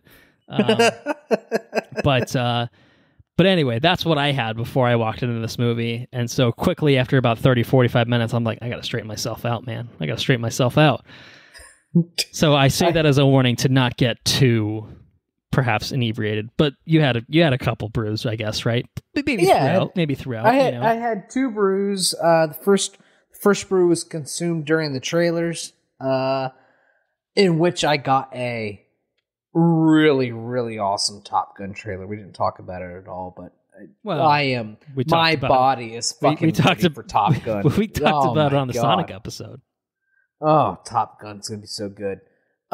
Anyways, yeah, I had 1 brew for the trailers, and then 1 brew for like the first, I don't know, third of the movie or whatever. And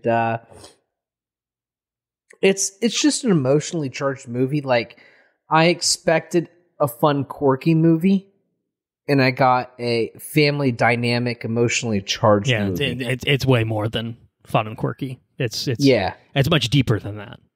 Exactly. And I think it does a very, very, very good job.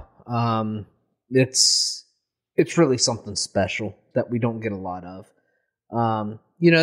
There's you can get these kinds of movies that are emotionally charged, and they're just, they're told from the dynamic of or from the perspective of family, and they're awesome. Just being in and of itself like Minari, right? Like, Minari is a emotionally charged family dynamic movie, centered around Asian cultures and stuff, and it's really good.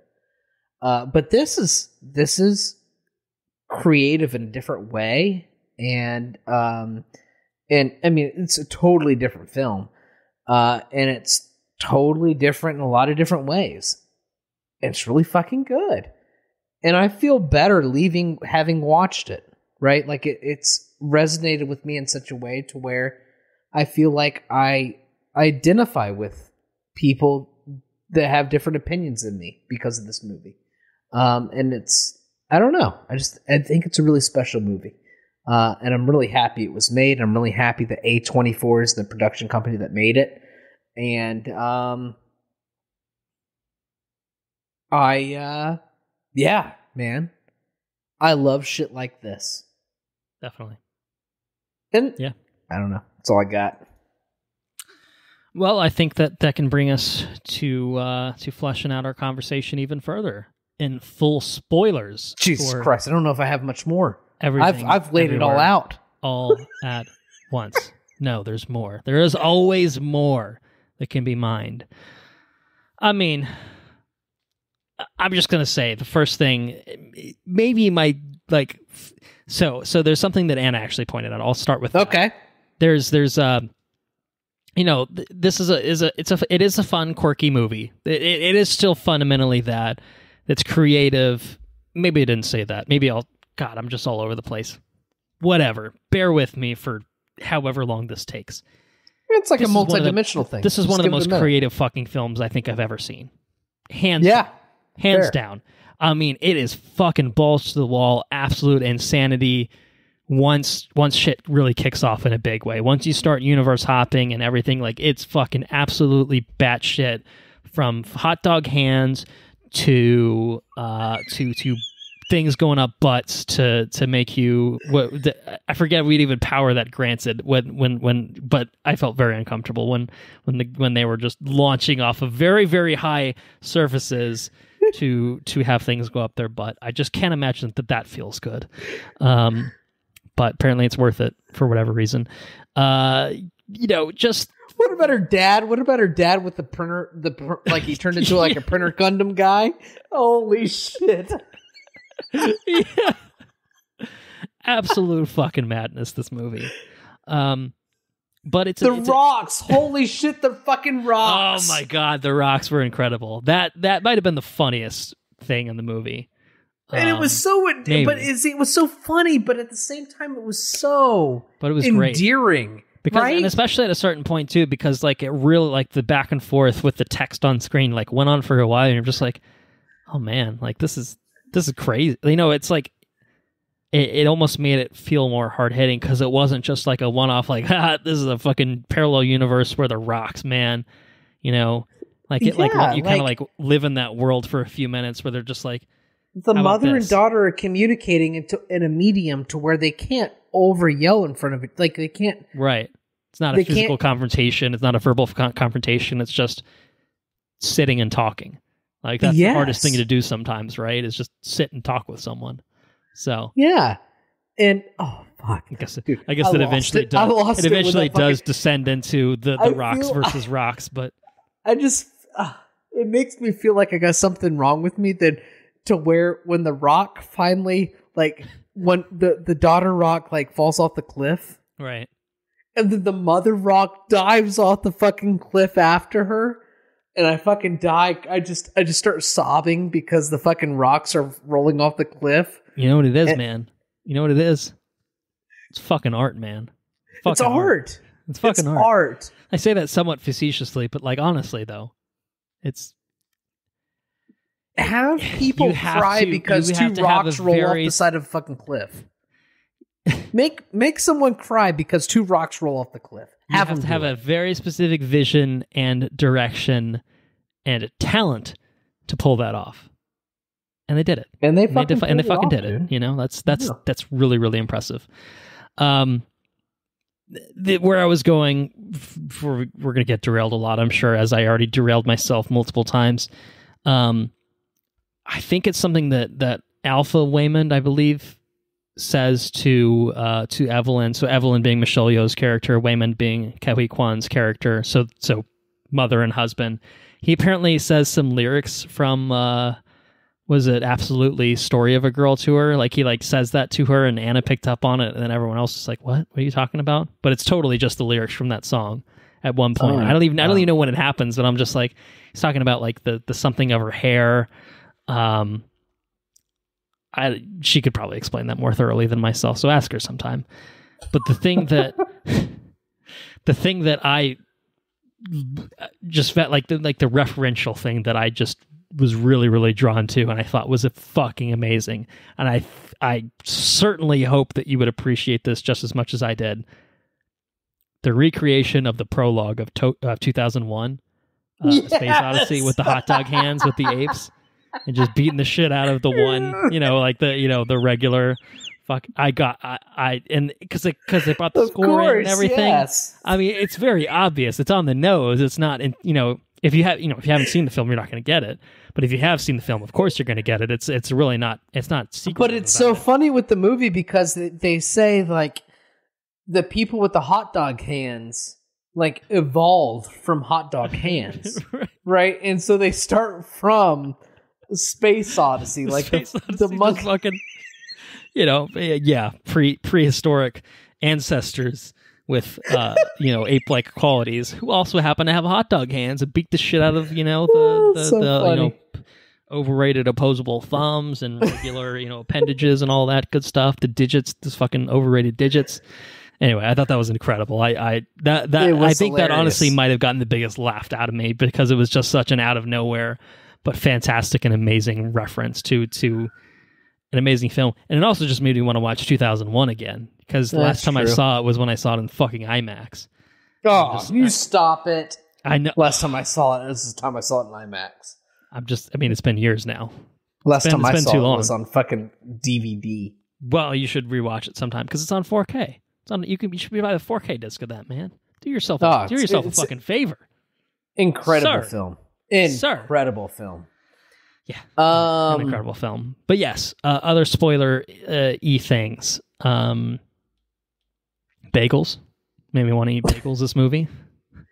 I love a good bagel. I had a bagel sandwich this morning, as a matter of fact. Maybe that was subtly influenced by this film. The guy that had to have the gag. You know what I'm talking about? Oh, yeah. I like that the IRS office has like a secret like dom sub like compartment behind the desk. The movie's just so incredibly creative. It's so good. It's batshit, man. I mean, it really is just fucking batshit. Oh, come on. Maybe okay, all right. Maybe I'll take it back to 2001. Can we talk about fuck me, what do they actually call it in the movie? Raccoonatootie. Oh, you stop it. Fucking Ratatouille or whatever. Ratatouille. Can we just appreciate driving. That is the best. God, oh my God, that was incredible. You know, she fucking throws him. Right, and what I appreciated is the movie, again, some of it's throwaway stuff. Like the 2001 thing's obviously very much a throwaway gag just because hot dog hands are funny. You know what I mean? Yeah. But I appreciate that the film took the time to basically explore like every version of Evelyn like having an impact in that particular universe. Like obviously in the universe that we see, things are real fucked. Her husband filed for divorce. You know, her you know, she's so like fixated on pleasing her dad that she doesn't really seem to give a shit about her own daughter and her own daughter's relationship with a woman. You know what I mean? Like, you know, that's like a huge part of it, obviously, is the main core of these people as we're introduced to them, where, you know, Joy's with Becky. And that's a really hard thing for her to like make her family like understand and accept. And mom is like, did I make a mistake? Should I never have left, you know, should I have never left China? Should I have not married this man? You know, because I'm just sick of this fucking I'm sick of this fucking laundromat. Dad wants his fucking breakfast or whatever, you know what I mean? And it's so, you know, the parallels from that Minari are so, like, they're so spot on, it makes you wonder, like, what are the, as somebody that doesn't understand those cultural qualities and stuff, like, what, like, because the Stephen Young, is that his name? Minari, yeah. Yeah, he moves over here. And right. Yeah, he immigrates from Korea. He immigrates and he wants to do this and that, and he struggles and to do his own thing, and you know, and it causes tension between him and his wife. It causes tension because she's like, I don't want to be doing this shit, right? Like, you know, we're suffering and we don't have to be suffering and doing this shit, blah, blah, blah, blah. You know, it's like the same fucking conversation. Right. Yeah. You know? Like what are we doing here? Like, why are we here? Like, was it worth it? You know, like, is this somehow better than what we had before? Like, why did we come here?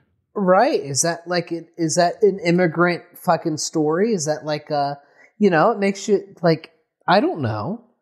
Yeah. I mean, well, we don't have that experience, so it's hard for us to specifically know whether. But it seems like it's a through line between two stories that we've come across. Well, I mean, it's you know, it's going somewhere new. You know, there's new stories being told.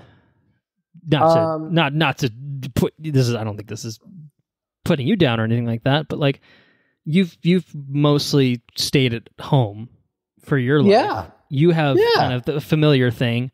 For me, I've moved around the country a little bit. You know, so it's a very lesser extent of like, do I like it here? Do I have friends here? Do I have people that I know and can see here? And blah blah blah.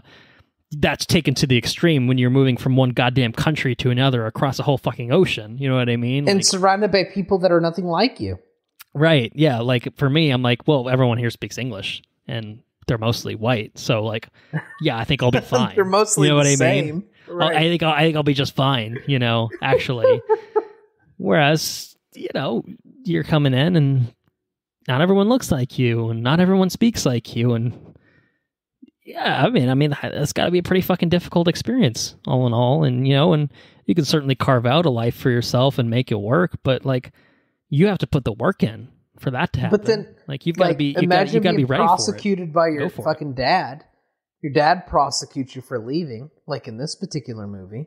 Right. Yeah. Or if in Turning Red, your mom prosecutes you for doing anything. Right. You're going to be ostracized in one way or another. Maybe it's literally by the people that you're seeing.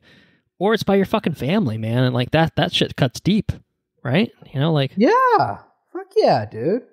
It's some hard hitting stuff. This movie hits some hard hitting points, points that I think that we're probably we're blessed not to have to. Oh, absolutely, absolutely. We're blessed to not recognize 100%. But I tell you, everyone's got their own issues. Don't get me wrong, but we can be thankful that there are certain aspects of something like this. We don't personally have that sort of issue. But you can still empathize with it. Again, that goes back to saying, like, you empathize with it. Like, it's so important that these movies be made to help expose the walks of life of other people. Right. To the masses who probably don't see this sort of thing, or maybe see, you think maybe you're the person that goes to that laundromat. You know what I mean? And you're the girl with the big nose. Yeah, the girl with the big nose, or you're the weird guy who gets really close to Evelyn way too often and seems definitely wildly inappropriate. But hey, maybe you're that guy. Maybe this is the kind of film that you look at and think, huh. Maybe I never really thought about that. I just thought they just did laundry all the time. Interesting. You know what I mean? So yes, and that's the kind of thing that art's for, man. It's sharing experiences, sharing stories. That's it. And ideally, not just telling the same one over and over and over again. No. Same stories can be told over and over and over again in different forms and different ways, and keep it fresh and stuff like that. But this. And even now, we're tying it to Turning Red in some sort of way, where it's just like, oh, this is kind of similar in a certain sort of way. At the same time, it's totally fucking different. You know what I mean? It's totally different. It's absolutely its own thing. But you can see crossover, you can see similarities, and you can see some of the major differences. And obviously, you're talking about an animated film versus a live action film, and a live action film that's just like fucking multiverse, man. You know what I mean? Like it's madness. It's totally different. No one's turning into a fucking panda here. It's a red panda. Yeah, but the story elements seem the same. Very but the family, similar. It's at its core inter-family dynamics. Like, not everything is 1-to-1. But I mean, yes, there's a very clear mother-daughter disconnect. There's a grandfather to mother to granddaughter disconnect here, and that obviously is kind of true to that certain and it's interesting movie as well. It's grandmother, but both in both story. And here we go. We're turning it into like a Turning Red kind of thing, but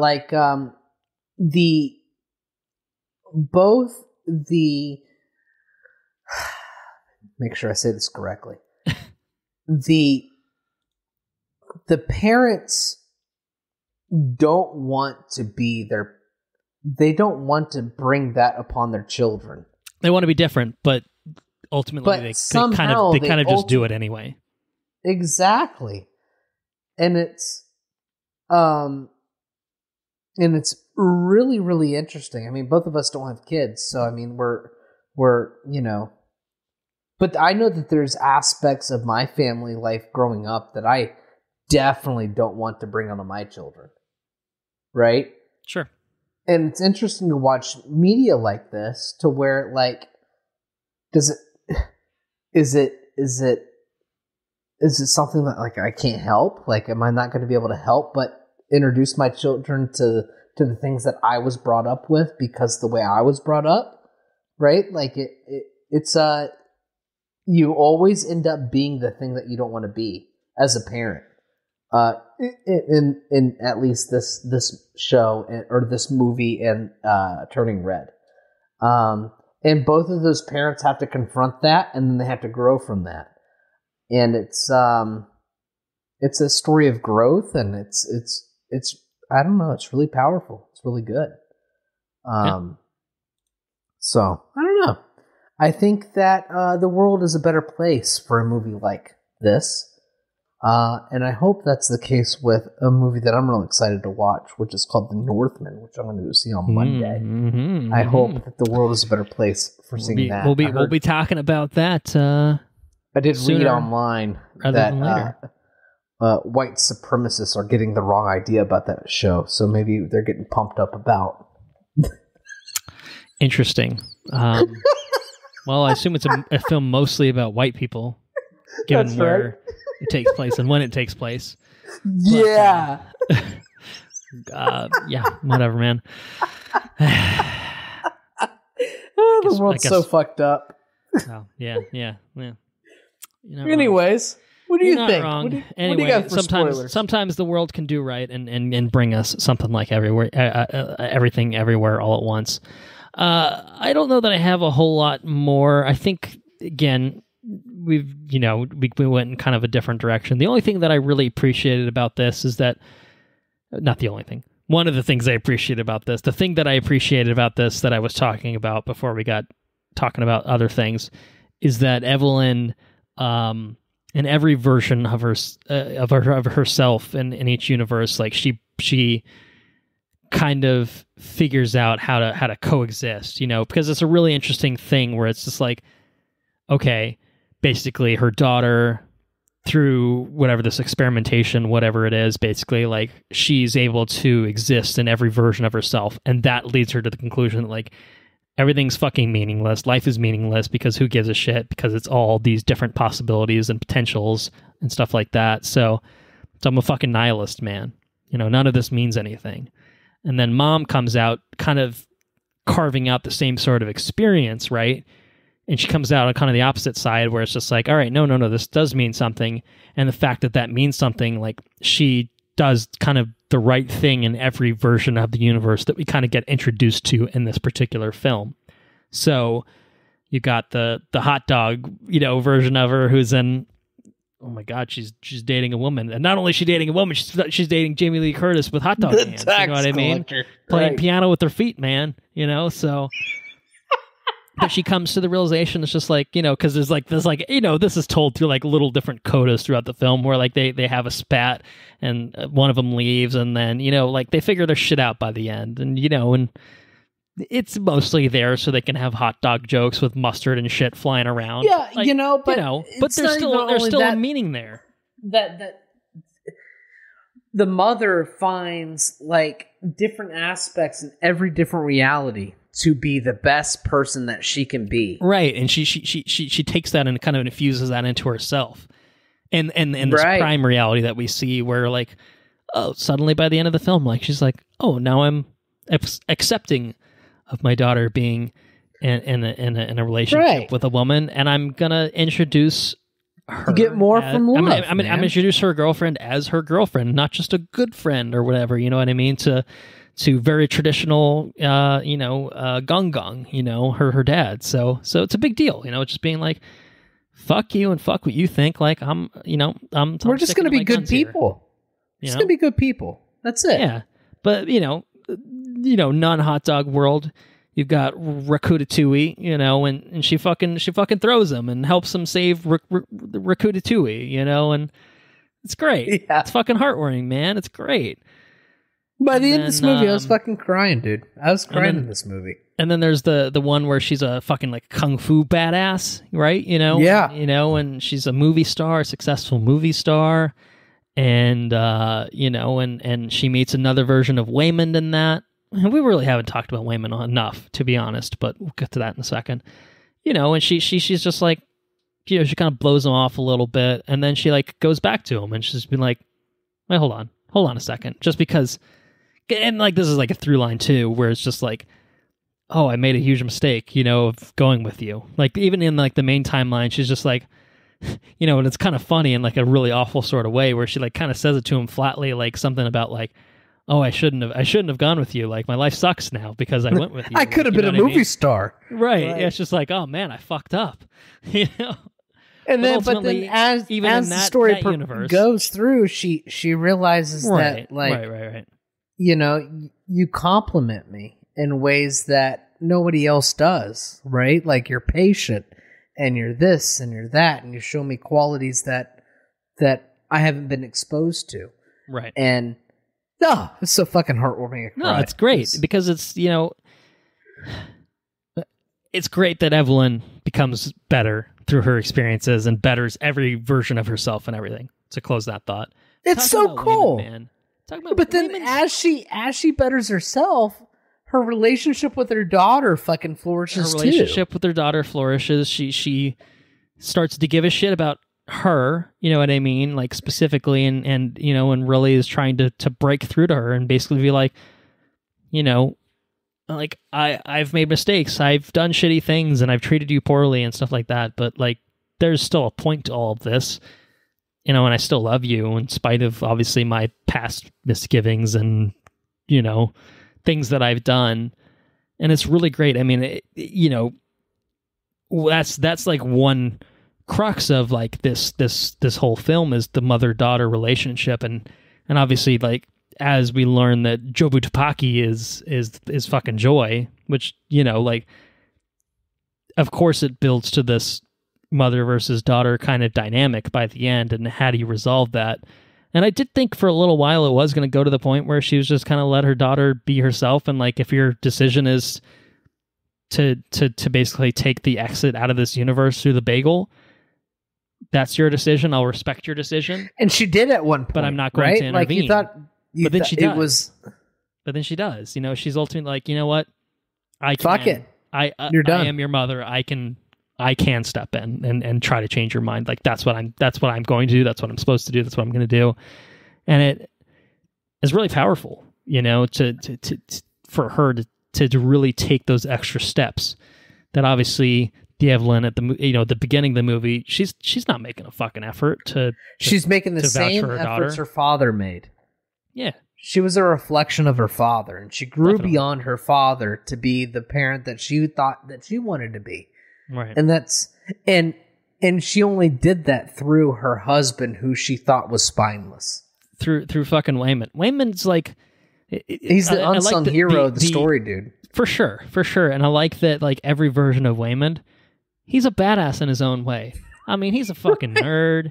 It makes you fucking cry. It makes me fucking cry anyways. But, you know, he's given like, you know, a speech about like heart and like caring and love and everything like towards the end. And like, that's like almost every version of Wayman, like where he's just fundamentally a good, well-meaning dude, you know? And like, that's great. It's great that like that version of him, or, you know, that aspect of him, that personality shines through every bit, where he tries, you know, and it sucks because like, you know, but you know, you really feel for this main Wayman who has felt like so he's just been beaten down in the dirt. He's so beaten down that like he's at the point where he's getting divorce papers, you know what I mean? It's like that, like that's, he's in such a dark place at the beginning of the movie that like he doesn't even know what to do. He doesn't know how to process that information. He doesn't know what to do with it. You know what I mean? And he's like, maybe this will send a message. It almost feels like it's not even about like, it's not about his feelings. Like he's clearly still in love with Evelyn, you know, I just want you to recognize me. Like, I have to send a message. I don't know what the hell else to do. Like I'm at the point, I'm at the end of my rope. I'm at a loss for words. I don't know what to do. I think it's just really, really powerful. But Wayman and you know, I just love that he was fucking great in all of them. You know, unsung hero, dude. Maybe he's beating the shit out of some people with a fanny pack. I mean, that's pretty fucking badass. We have to acknowledge that. But even like the version of him, like in the Hollywood version, who, you know, initially gets kind of shunned, but he's got a fucking badass suit. He's got some stylish glasses. Like, and he's like cool, listen, and you don't like me, that's fine. Yeah, you know, he's a badass. Still, yep. Yeah. Anyway, what a great fucking movie. What a great fucking movie this is. It's really good, and it was top-notch. Tour de force. It was a tour de force that was kind of like I saw the trailer and I was like, okay, this is gonna probably be pretty good. It's A24. It's pretty good, but it was not nearly as emotionally charged and and thought provoking as I thought it was going to be. So yeah, well, I mean, I don't know if you're listening, Mr. Sam Raimi, but the multiverse bar has been set high. So I don't know. They're going to be very different films, obviously, but my prediction is that Doctor Strange will do more with the multiverse shenanigans, but this film will definitely be more emotionally resonant overall. That's my prediction for the two multiverse films that we're getting in 2022. We'll see. Very excited about Doctor Strange, obviously. And it's a very different film, obviously. One's a Marvel Studios film, one's an A24 film. We've already kind of pointed out a little bit. Vastly different. Very interesting, different takes on a multiversal shenanigans. And we've already got a little bit of that in the Marvel universe with Loki and What If. So we're getting even, and Spider-Man. So we're getting even more of that. Very exciting. Any other thoughts on Everything Everywhere All at Once? No, that's it. Good All movie. Right. Very good movie. Very surprising movie. Highly movie. recommended. Yes. Get those box office numbers up. Show your support so we can get more A24 shit like this. You know? We need some Disney money, and Disney money's going to start coming a little lighter than it usually does because they got to start paying tax. The well's going to dry up, yeah. Exactly. So now we need to start to get some of the A24 money. So we are definitely on board for A24 monies. Yeah. Anyways, what you been up to, dude? So not a whole lot overall since we last recorded. I've actually been watching a lot of Law and Order. Law and Order. Because it's some fucking vanilla shit right there. It is. You're not wrong, but it's kind of light and disposable entertainment in a certain sort of way. So like Anna regularly watches SVU. She's been watching. Is that the one with the gothic girl? No, I think that's not even Law and Order. That's fucking NCIS or some shit. There's a million of these shows. Don't get me wrong, but Law and Order's great. I mean, basically, Law and Order setup is the first half is cop stuff, back half is lawyer stuff. Prosecuting whatever case the cops build up. And then there's SVU, which is the Sexual Victims Unit. So that's talking about sexual crimes. And SVU. Is SVU a real thing? Yeah. Most, like prosecutors' offices and police departments will all have, like specific units dealing with sexual crimes. Like I know, like in Philadelphia, the DA's office has a family violence and sexual assault unit. So, okay. So it's very specifically kind of dealing with that sort of crime. And then she's been watching the new one, sort of the new one as well, but it's called, what is it called? It's the one that was the spinoff of SVU with Chris Maloney's character, where he's doing like white collar crime with like organized crime. Fuck me. Wow, it took too long to get there. Organized Law and Order, organized crime. It's basically like organized mobster shit. Yeah, that sort of thing. Right. So that's that type of crime. But it was like it's one of the main detectives. That's the main character on it that was on SVU for a long ass time. And Maloney's like that bald headed dude. Yes, you know who I'm talking about. You've seen the ads on TV, surely, on NBC. So she keeps up to date with those two, but the main Law and Order, just called Law and Order, ran for like 20 years, and then it got canceled. And then they decided to bring it back really very recently. With like mostly a new cast. They brought back like Anthony Anderson was one of the cast like when it was canceled, so they brought him back, and maybe like one other Sam Waterston, who's like the main DA now. But for the most part, it's a new cast, new everything, and it's a very standard procedural type of show. It's a case of the week. Someone gets killed, cops investigate, they bring a suspect gets charged and tried. That's the formula. It's formulaic. But each episode is pretty different because it's dealing with a very, very different case, circumstances. Right? And a lot of times, like they'll draw on like real life shit. They'll take a real life case and fictionalize it to a certain extent. So she started watching. You feeling compelled by it? You feel compelled by it? Well, so she started watching the new season, the revived version of it, and I watched like 15, 20 minutes of it, and I didn't say anything at the time. But I was just like, this is pretty fucking bad. This is really, like, the writing is just really bad. It's on the nose in a bad way. It's like the case was I think they were saying I think the case was that it was a wife who murdered her husband, and then when she testified, she said that she had been raped and that she did it because she had been abused, and it was the only thing that she could do. And like that's a legitimate legal defense, is like battered woman syndrome. Basically, like you just do it because you can't do anything else. You don't know what else to do, more or less. Right. And like there was like dialogue about being like, well, we can't call her a liar because of the Me Too movement. Like we can't do that. It'll discredit this whole entire movement. It's like, I mean, things aren't as binary as that. You know what I mean? Like, there's a little bit more fucking nuance to it. But the way that it was written, the particular dialogue was just like someone that read the Wikipedia article on the Me Too movement and then decided to write a whole goddamn script about it. And it's like, you don't know what you're doing. You know what I mean? And I'm not saying like I would write the script better necessarily, but it was like clearly like written by like some fucking out of touch people who like this is the thing that the kids are talking about. Like, it just felt very much like that. Oh no. And it wasn't very good.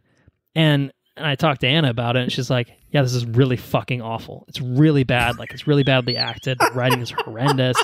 So she felt totally the same way. She's just like, this is awful. That's good. And she's like, she likes the other ones. And I think the other ones, are pretty good.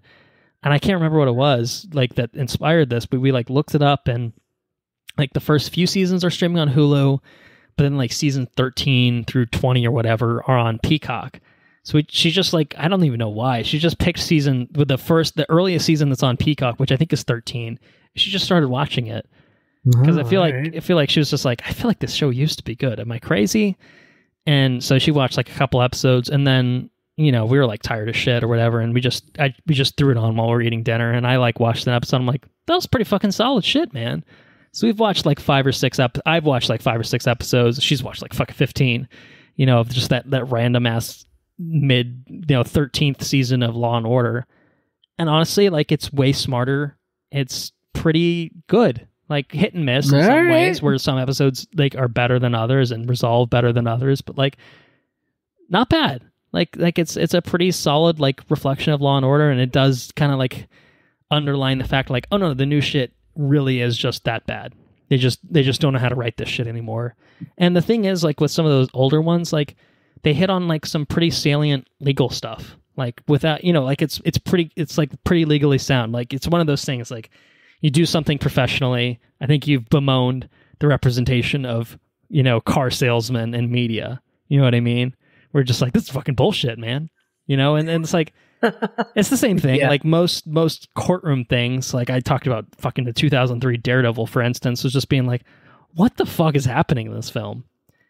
And most things, you know, as a lawyer, were just like, wow, this is really bad representation of lawyers, or like, you know, how things actually work at a trial. Law and Order can be pretty good, and I think those other the old episodes actually have been pretty good, and like bringing up like kind of weird, obscure legal type things. You know, there was one that was just like, someone was like trying to appeal a case that was like 20 years old.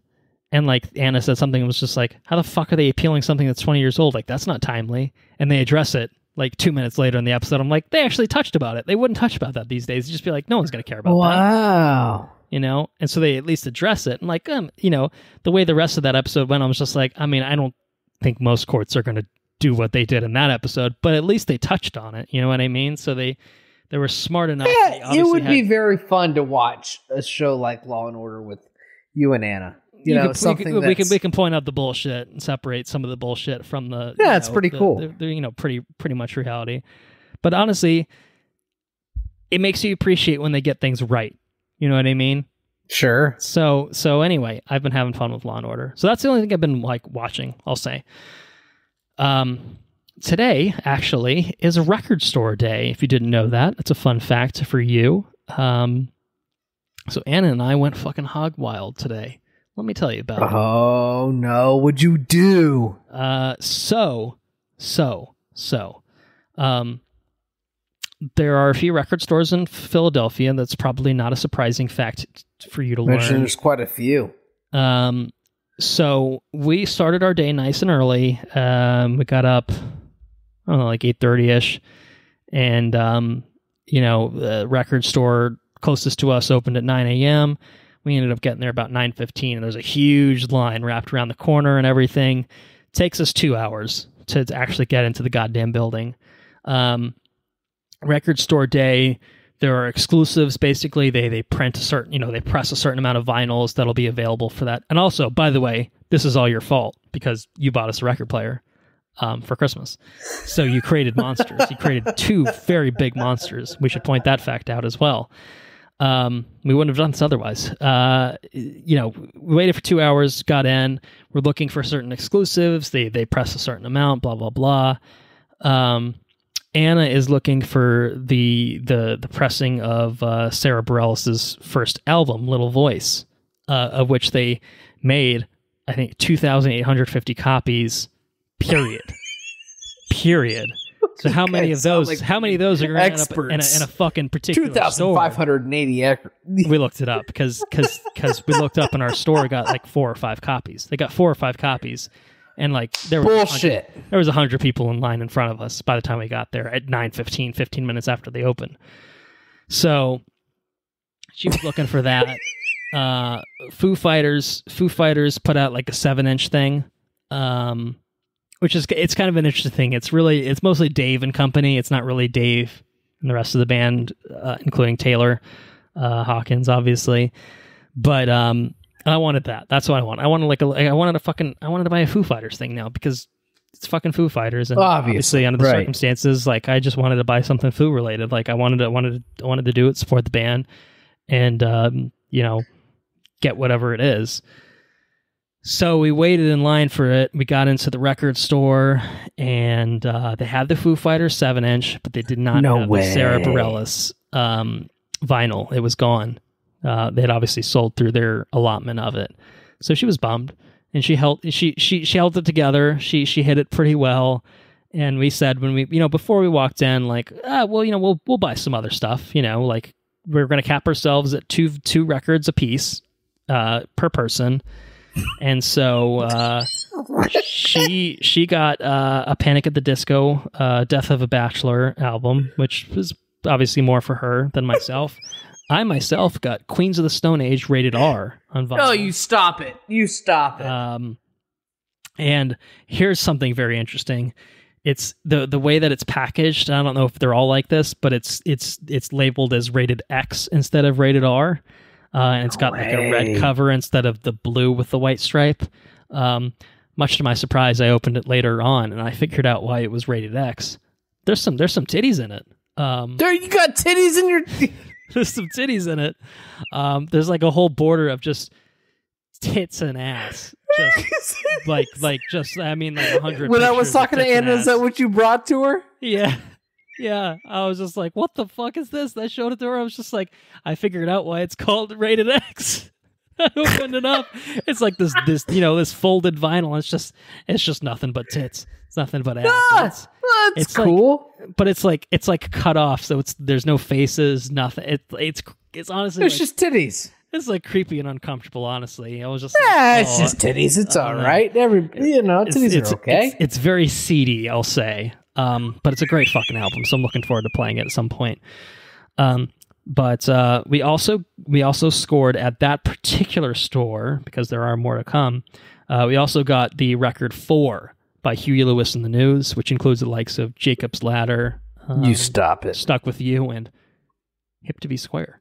No way. Skips a fuck ton. So hopefully, I'm hoping it's just our player being unhappy with this particular record so much as the record. But we spent $5 on the record, so at worst, if it's a piece of shit, it's a piece of shit. It's just $5. Yeah, that's not bad. Right. No big deal. But we looked it up, and there were a few other record stores in the nearby area, walking distance. So we went to the second one. And we almost didn't walk in because... Did you guys spend a whole day buying records? We got to the store at 9:15. We got home about 1:30 to 1:45. Stop it. You guys are so fucking cool. I created a fucking monster out of you people. Oh, absolutely. Absolutely. We spent not quite $300, but we'll say somewhere in the neighborhood of it. Sorry, Mom and Dad. Love it. The second record store, we almost didn't go in it, and I looked it up, and it's like metal. It's like a heavy metal record store. They almost exclusively sell rock and heavy metal stuff. And, that's obviously not Anna's shit. And honestly, I walked in there. We ended up going in there, and I walked in there, and I looked. I didn't know I didn't know fucking 90% of the shit they had in there. Wow. I'm totally out of my depths even in this store, and I thought this would be, appealing to me. I'm not going to buy a bunch of shit like that on vinyl because I'm never going to be able to play it. You know what I mean? But, right. But, I was just I don't even know what most of this shit is anyway, so, this is fine. But interestingly enough, they also participate in Record Store Day. And so they said, like, even though we specialize in, this sort of shit, like, we get sent all of the shit for Record Store Day because we participate in it. And we walk in, there's like no one in there. This first store had a 2-hour fucking line we had to go through. We walk right into the second store, no big deal. And they've just got like this shit set up in boxes in the front. No organization to it, just all the Record Store Day shit, just thrown in a few boxes. So we start looking through them one by one. And like 5 minutes in, we go through like 4 or 5 crates. Anna's looking through one, I'm looking through a different one. And then I finally find the Sarah Bareilles one. And I just pull it out for her. And, she's elated. And I am too, because it's a huge relief. And as it turns out, it's an even bigger relief because I looked it up on eBay after the fact, and that shit's going for $100. No way. $25 for it then there. So what you're looking for. You got it. So we got it. We got it there. We also got a Charlie Brown Christmas on vinyl, the original soundtrack recording, so we can have some Christmas tunes on the record player later on. She got The Head and the Heart. Or maybe she got it the first one. Actually, she might have gotten that one at the first one too. And I think that might have been it for that particular store. Oh no, we found another couple of used records there. We got Steve Miller Band. We got the Joker. Nice. She got some Paul Simon as well. Ooh, good choice. Yes. So we then those were used. Those are like those ones are also like $5 or $8 a piece, I think. So we got those, and then as we're checking out, this guy was just like, "Hey, this fucking record store across the street they're having their grand opening today. You should go check them out. Like, they're not doing the Record Store Day stuff. I think I will." And we're just like, we're right here. We might as well stop in and check it out. And it's like more of a hip hop rap focused store, but they have other shit. So we ended up with the other shit being Genesis. We got a Genesis vinyl, Abacab, which her mom had like the CD of, and we used to play all the time when she was a kid, and we saw that for $5. We're like, well, fuck yeah, we're grabbing that. And then we got Kendrick Lamar, Good Kid, Mad City on vinyl, and last but not least, we got Run the Jewels 3. No way, on dude! Vinyl, which has like fucking gold vinyls and has a poster in it and shit. Oh man. Good day. It was a good day. I think that might be it. I think that's everything that we did get. But it was a pretty good fucking haul. All in all, I almost got a Pixies record at the first place. It was a Record Store Day. Could you got that one song? I like that one song from the Pixies. Where's My Mind? I don't know which one you're talking about. No. There's a few good ones by Pixies. So what's the other one by Pixies? Hey, been trying to meet you. Hey, been trying to meet you. Yeah, I think that's probably Is that it? Maybe, yeah. There's a few good ones, but it was a live at Coachella from like 2004. Ooh, and I was tempted to get super scandalous. Yeah, it's probably really good. But it was $45, and I was like, $45. I said to Anna, I was like, if this is $30, I would fucking do it. But 45 is like, it's too much. You done pushed the limit. And I had it in my hand. And I just I don't know. I didn't do it. I don't regret it. I'll say that. So, it's a good thing Anna was with you versus me. Oh, well, there's a few that we both picked up and then put back. We'll say, it could have gone a lot worse overall if we didn't show at least a modicum of restraint. And we did. This was our restrained versions of ourselves. But we got everything we wanted from Record Store Day in terms of the exclusives. Oh, good for you guys. That sounds like an awesome day. We picked up a bunch of other shit as soon as we got home, she put on Sarah Bareilles. It's like a fucking white vinyl. It's beautiful. It plays perfectly. Sounds amazing. It was awesome. We played the Foo Fighters vinyl, and that was good. And then Huey Lewis skipped a bit, but I think that's as far as we got before we sat down to record. But no, great haul. It was fun. Tired as shit, but that's okay. Sounds like a cool day. It was a fun day. It was a very fun day. So the last thing that I've been up to, some video games. I've played a little bit more of Uncharted: Drake's Fortune. I'm actually quite literally 69% of the way through the game per the save thing. And Inscryption I've been playing a bit more of, and I noticed you played a little bit of it as well. You set it up on your computer after we talked about it on the last episode. I've played enough of it to progress it to a certain point in the game where things change a little bit, is all I'll say about it if you intend to play it, so I don't spoil it further for yourself. But make sure you solve the puzzles in the cabin, and then kick the weird, creepy eyeball man's ass at a certain point, and you'll be well on your way to getting where I'm at. Such a fucking good game. I'm really enjoying it. I'm curious to see how it plays where I'm at now. Again, dancing around kind of like specifics, so it keeps the experience fresh for you and anyone that's interested in playing it. I think it's only exclusively on computers. If I didn't say that last time, there's no console version of this, but apparently you can get it to run on a Mac if you do whatever Andrew did. There was some sort of like code you had to put in to do like a beta. That bitch runs on the Mac, no problem. Yeah, so it's really cool. So I'm excited to see where it goes from like where I'm at now, because it's a game that changes a little bit the more you play it, if that makes sense.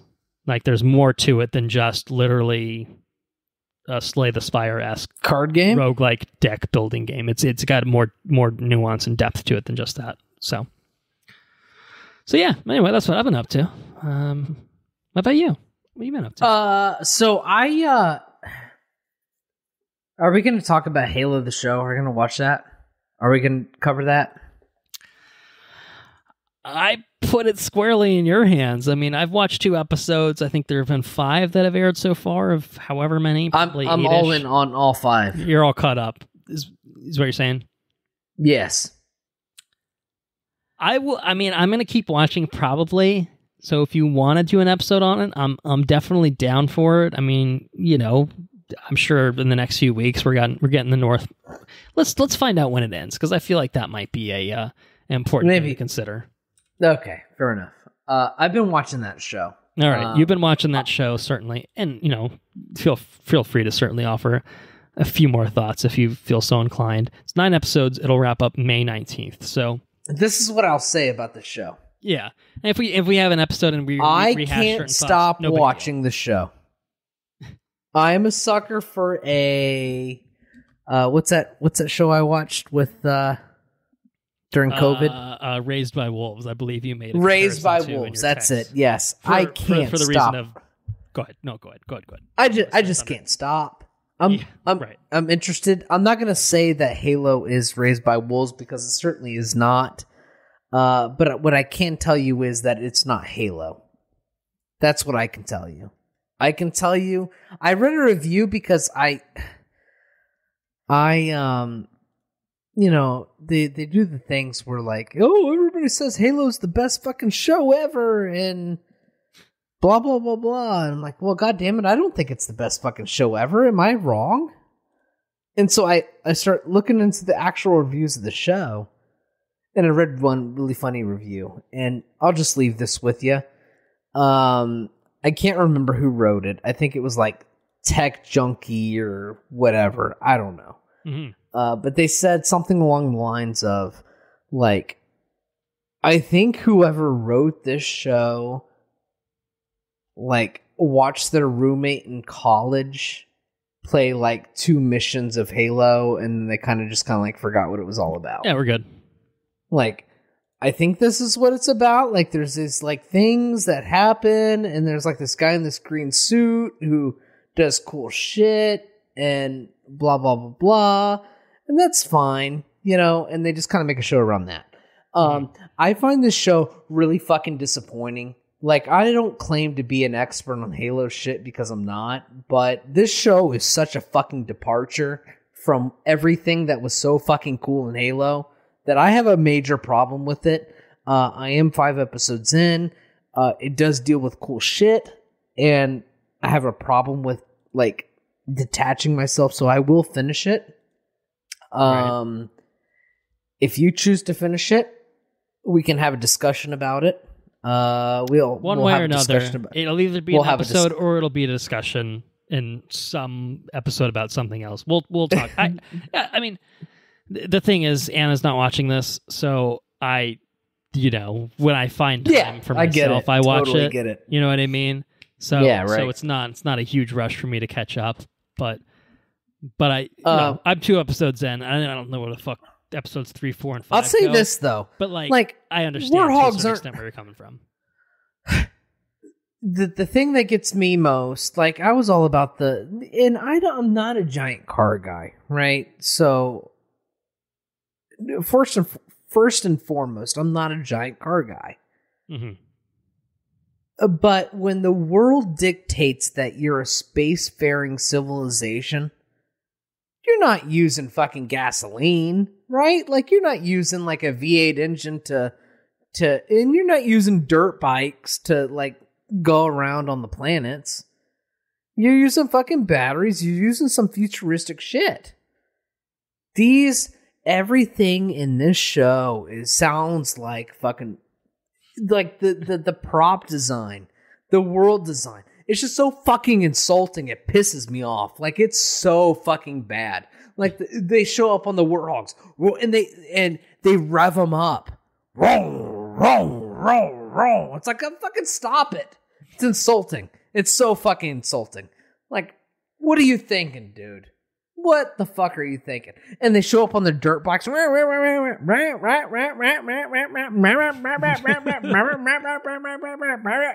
they look like fucking regular dirt bikes. No. It's supposed to be some futuristic shit, but it looks just like a fucking dirt bike with like bulky plastics put on it.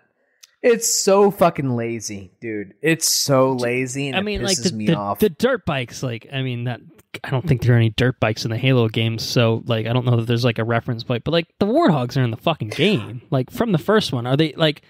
And they're supposed to be so cool, but they're not. They're like, fucking stupid. I feel like they look right, but they don't sound right. Is that kind of the thing? Like, yeah, like, they went out of their way to make them sound like shitty. Okay. And I'll tell you something else too, right? Like, when you think about a Halo show, who are you thinking about? Master Chief. You think about Master Chief, right? You're thinking about him. You think about the Covenant, right? You're thinking about fucking massive Halo. You think about some Flood, maybe. Yeah, sure. You thinking about the... There's like there's a B plot in this fucking show that actively makes me angry every time it fucking pops up. Well, so I can only surmise as much based on what I've seen so far, but basically, light spoilers, in episode 2, for anyone listening, not for you, obviously, he dumps this girl on a planet. Is that what you're talking about?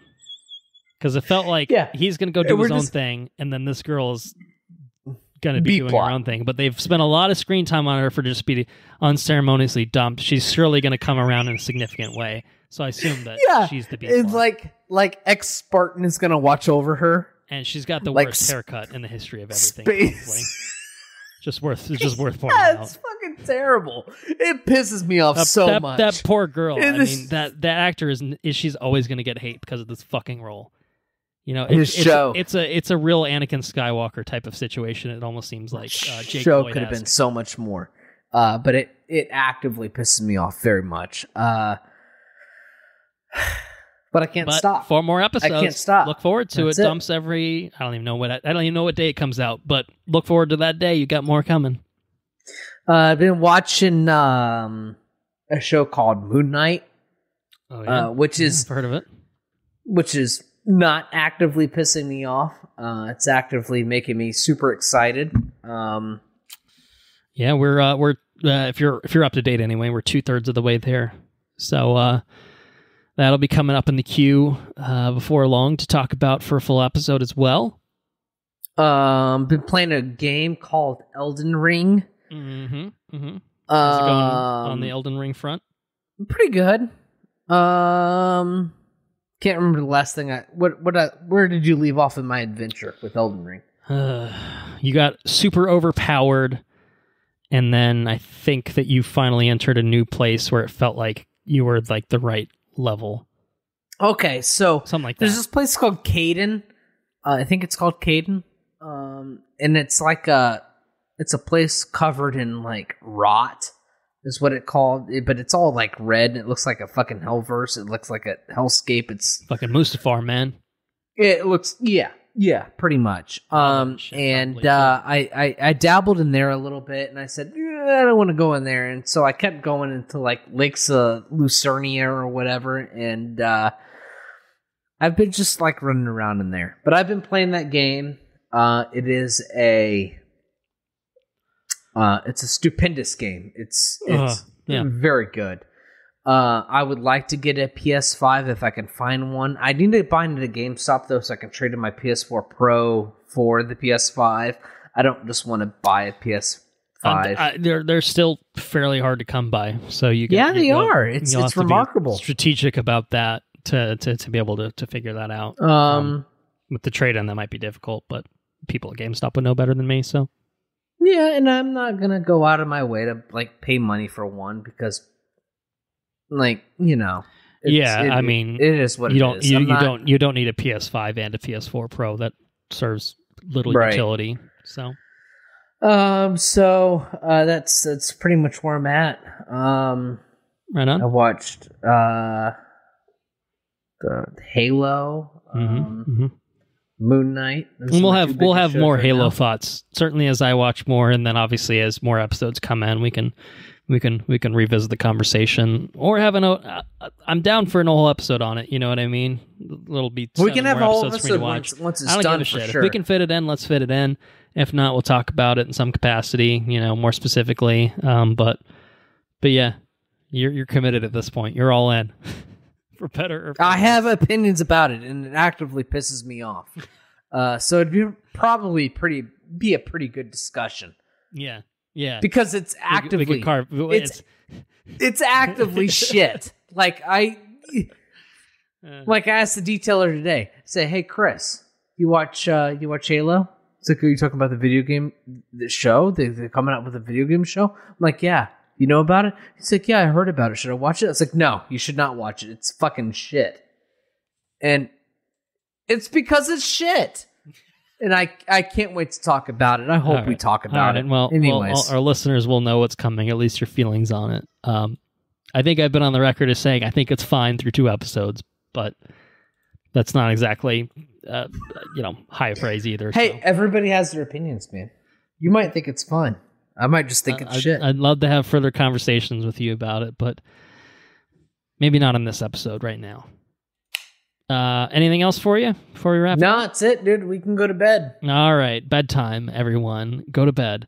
Thank you all for listening. If you enjoyed what you heard, please spread the word. We're on Patreon at patreon.com/watchreviewrepeat. You can get early access to all of our regular episodes, as well as time-exclusive access to any bonus episodes in the future. Maybe a Coen Brothers episode. I don't know. We'll see. Oh, that would be so much fun. That would be pretty good. You know, let's talk about it. Let's talk about it off air sometime, perhaps. Our website is watchreviewrepeat.com. You can find all of our episodes there, as well as links to all of our social media accounts if you want to engage with us that way. We're on Twitter at WRRPod, on Instagram at watchreviewrepeat, and on Facebook as well. We have a page at Watch Review Repeat. Just search for it. If you want to be part of a future edition of the Listener's Corner and give us your thoughts on Halo, give us your thoughts on Everything Everywhere All at Once, give us your thoughts on The Northman, anything. We'd be happy to talk about that. watchreviewrepeat@gmail.com. Just send some thoughts our way. Intro and outro track is Mechanolith by Kevin MacLeod at incompetech.com, licensed under the Creative Commons by Attribution 3.0 license. Our next episode, obviously no secret at this point, it is going to be The Northman. Fuck yeah. We're just looking forward to it. He catches a fucking spear from a tower and throws it back at him. In the trailer. Yeah. Some badass shit. Right? That happens. That's fucking cool. You know, I'm sure it's going to be a little artsy in certain sort of ways because it's Robert Eggers, but totally it's fucking cool. It's going to be badass. It's going to be fucking cool. At least we think, and we'll talk about it. Andrew's seen it Monday. I'll see it sometime in the near future, and we'll be back before long to talk about it. So stay tuned for our coverage of The Northman. Otherwise, Andrew's gonna see you on out. Hey, take care now. Bye bye then. Laters on the Minjay.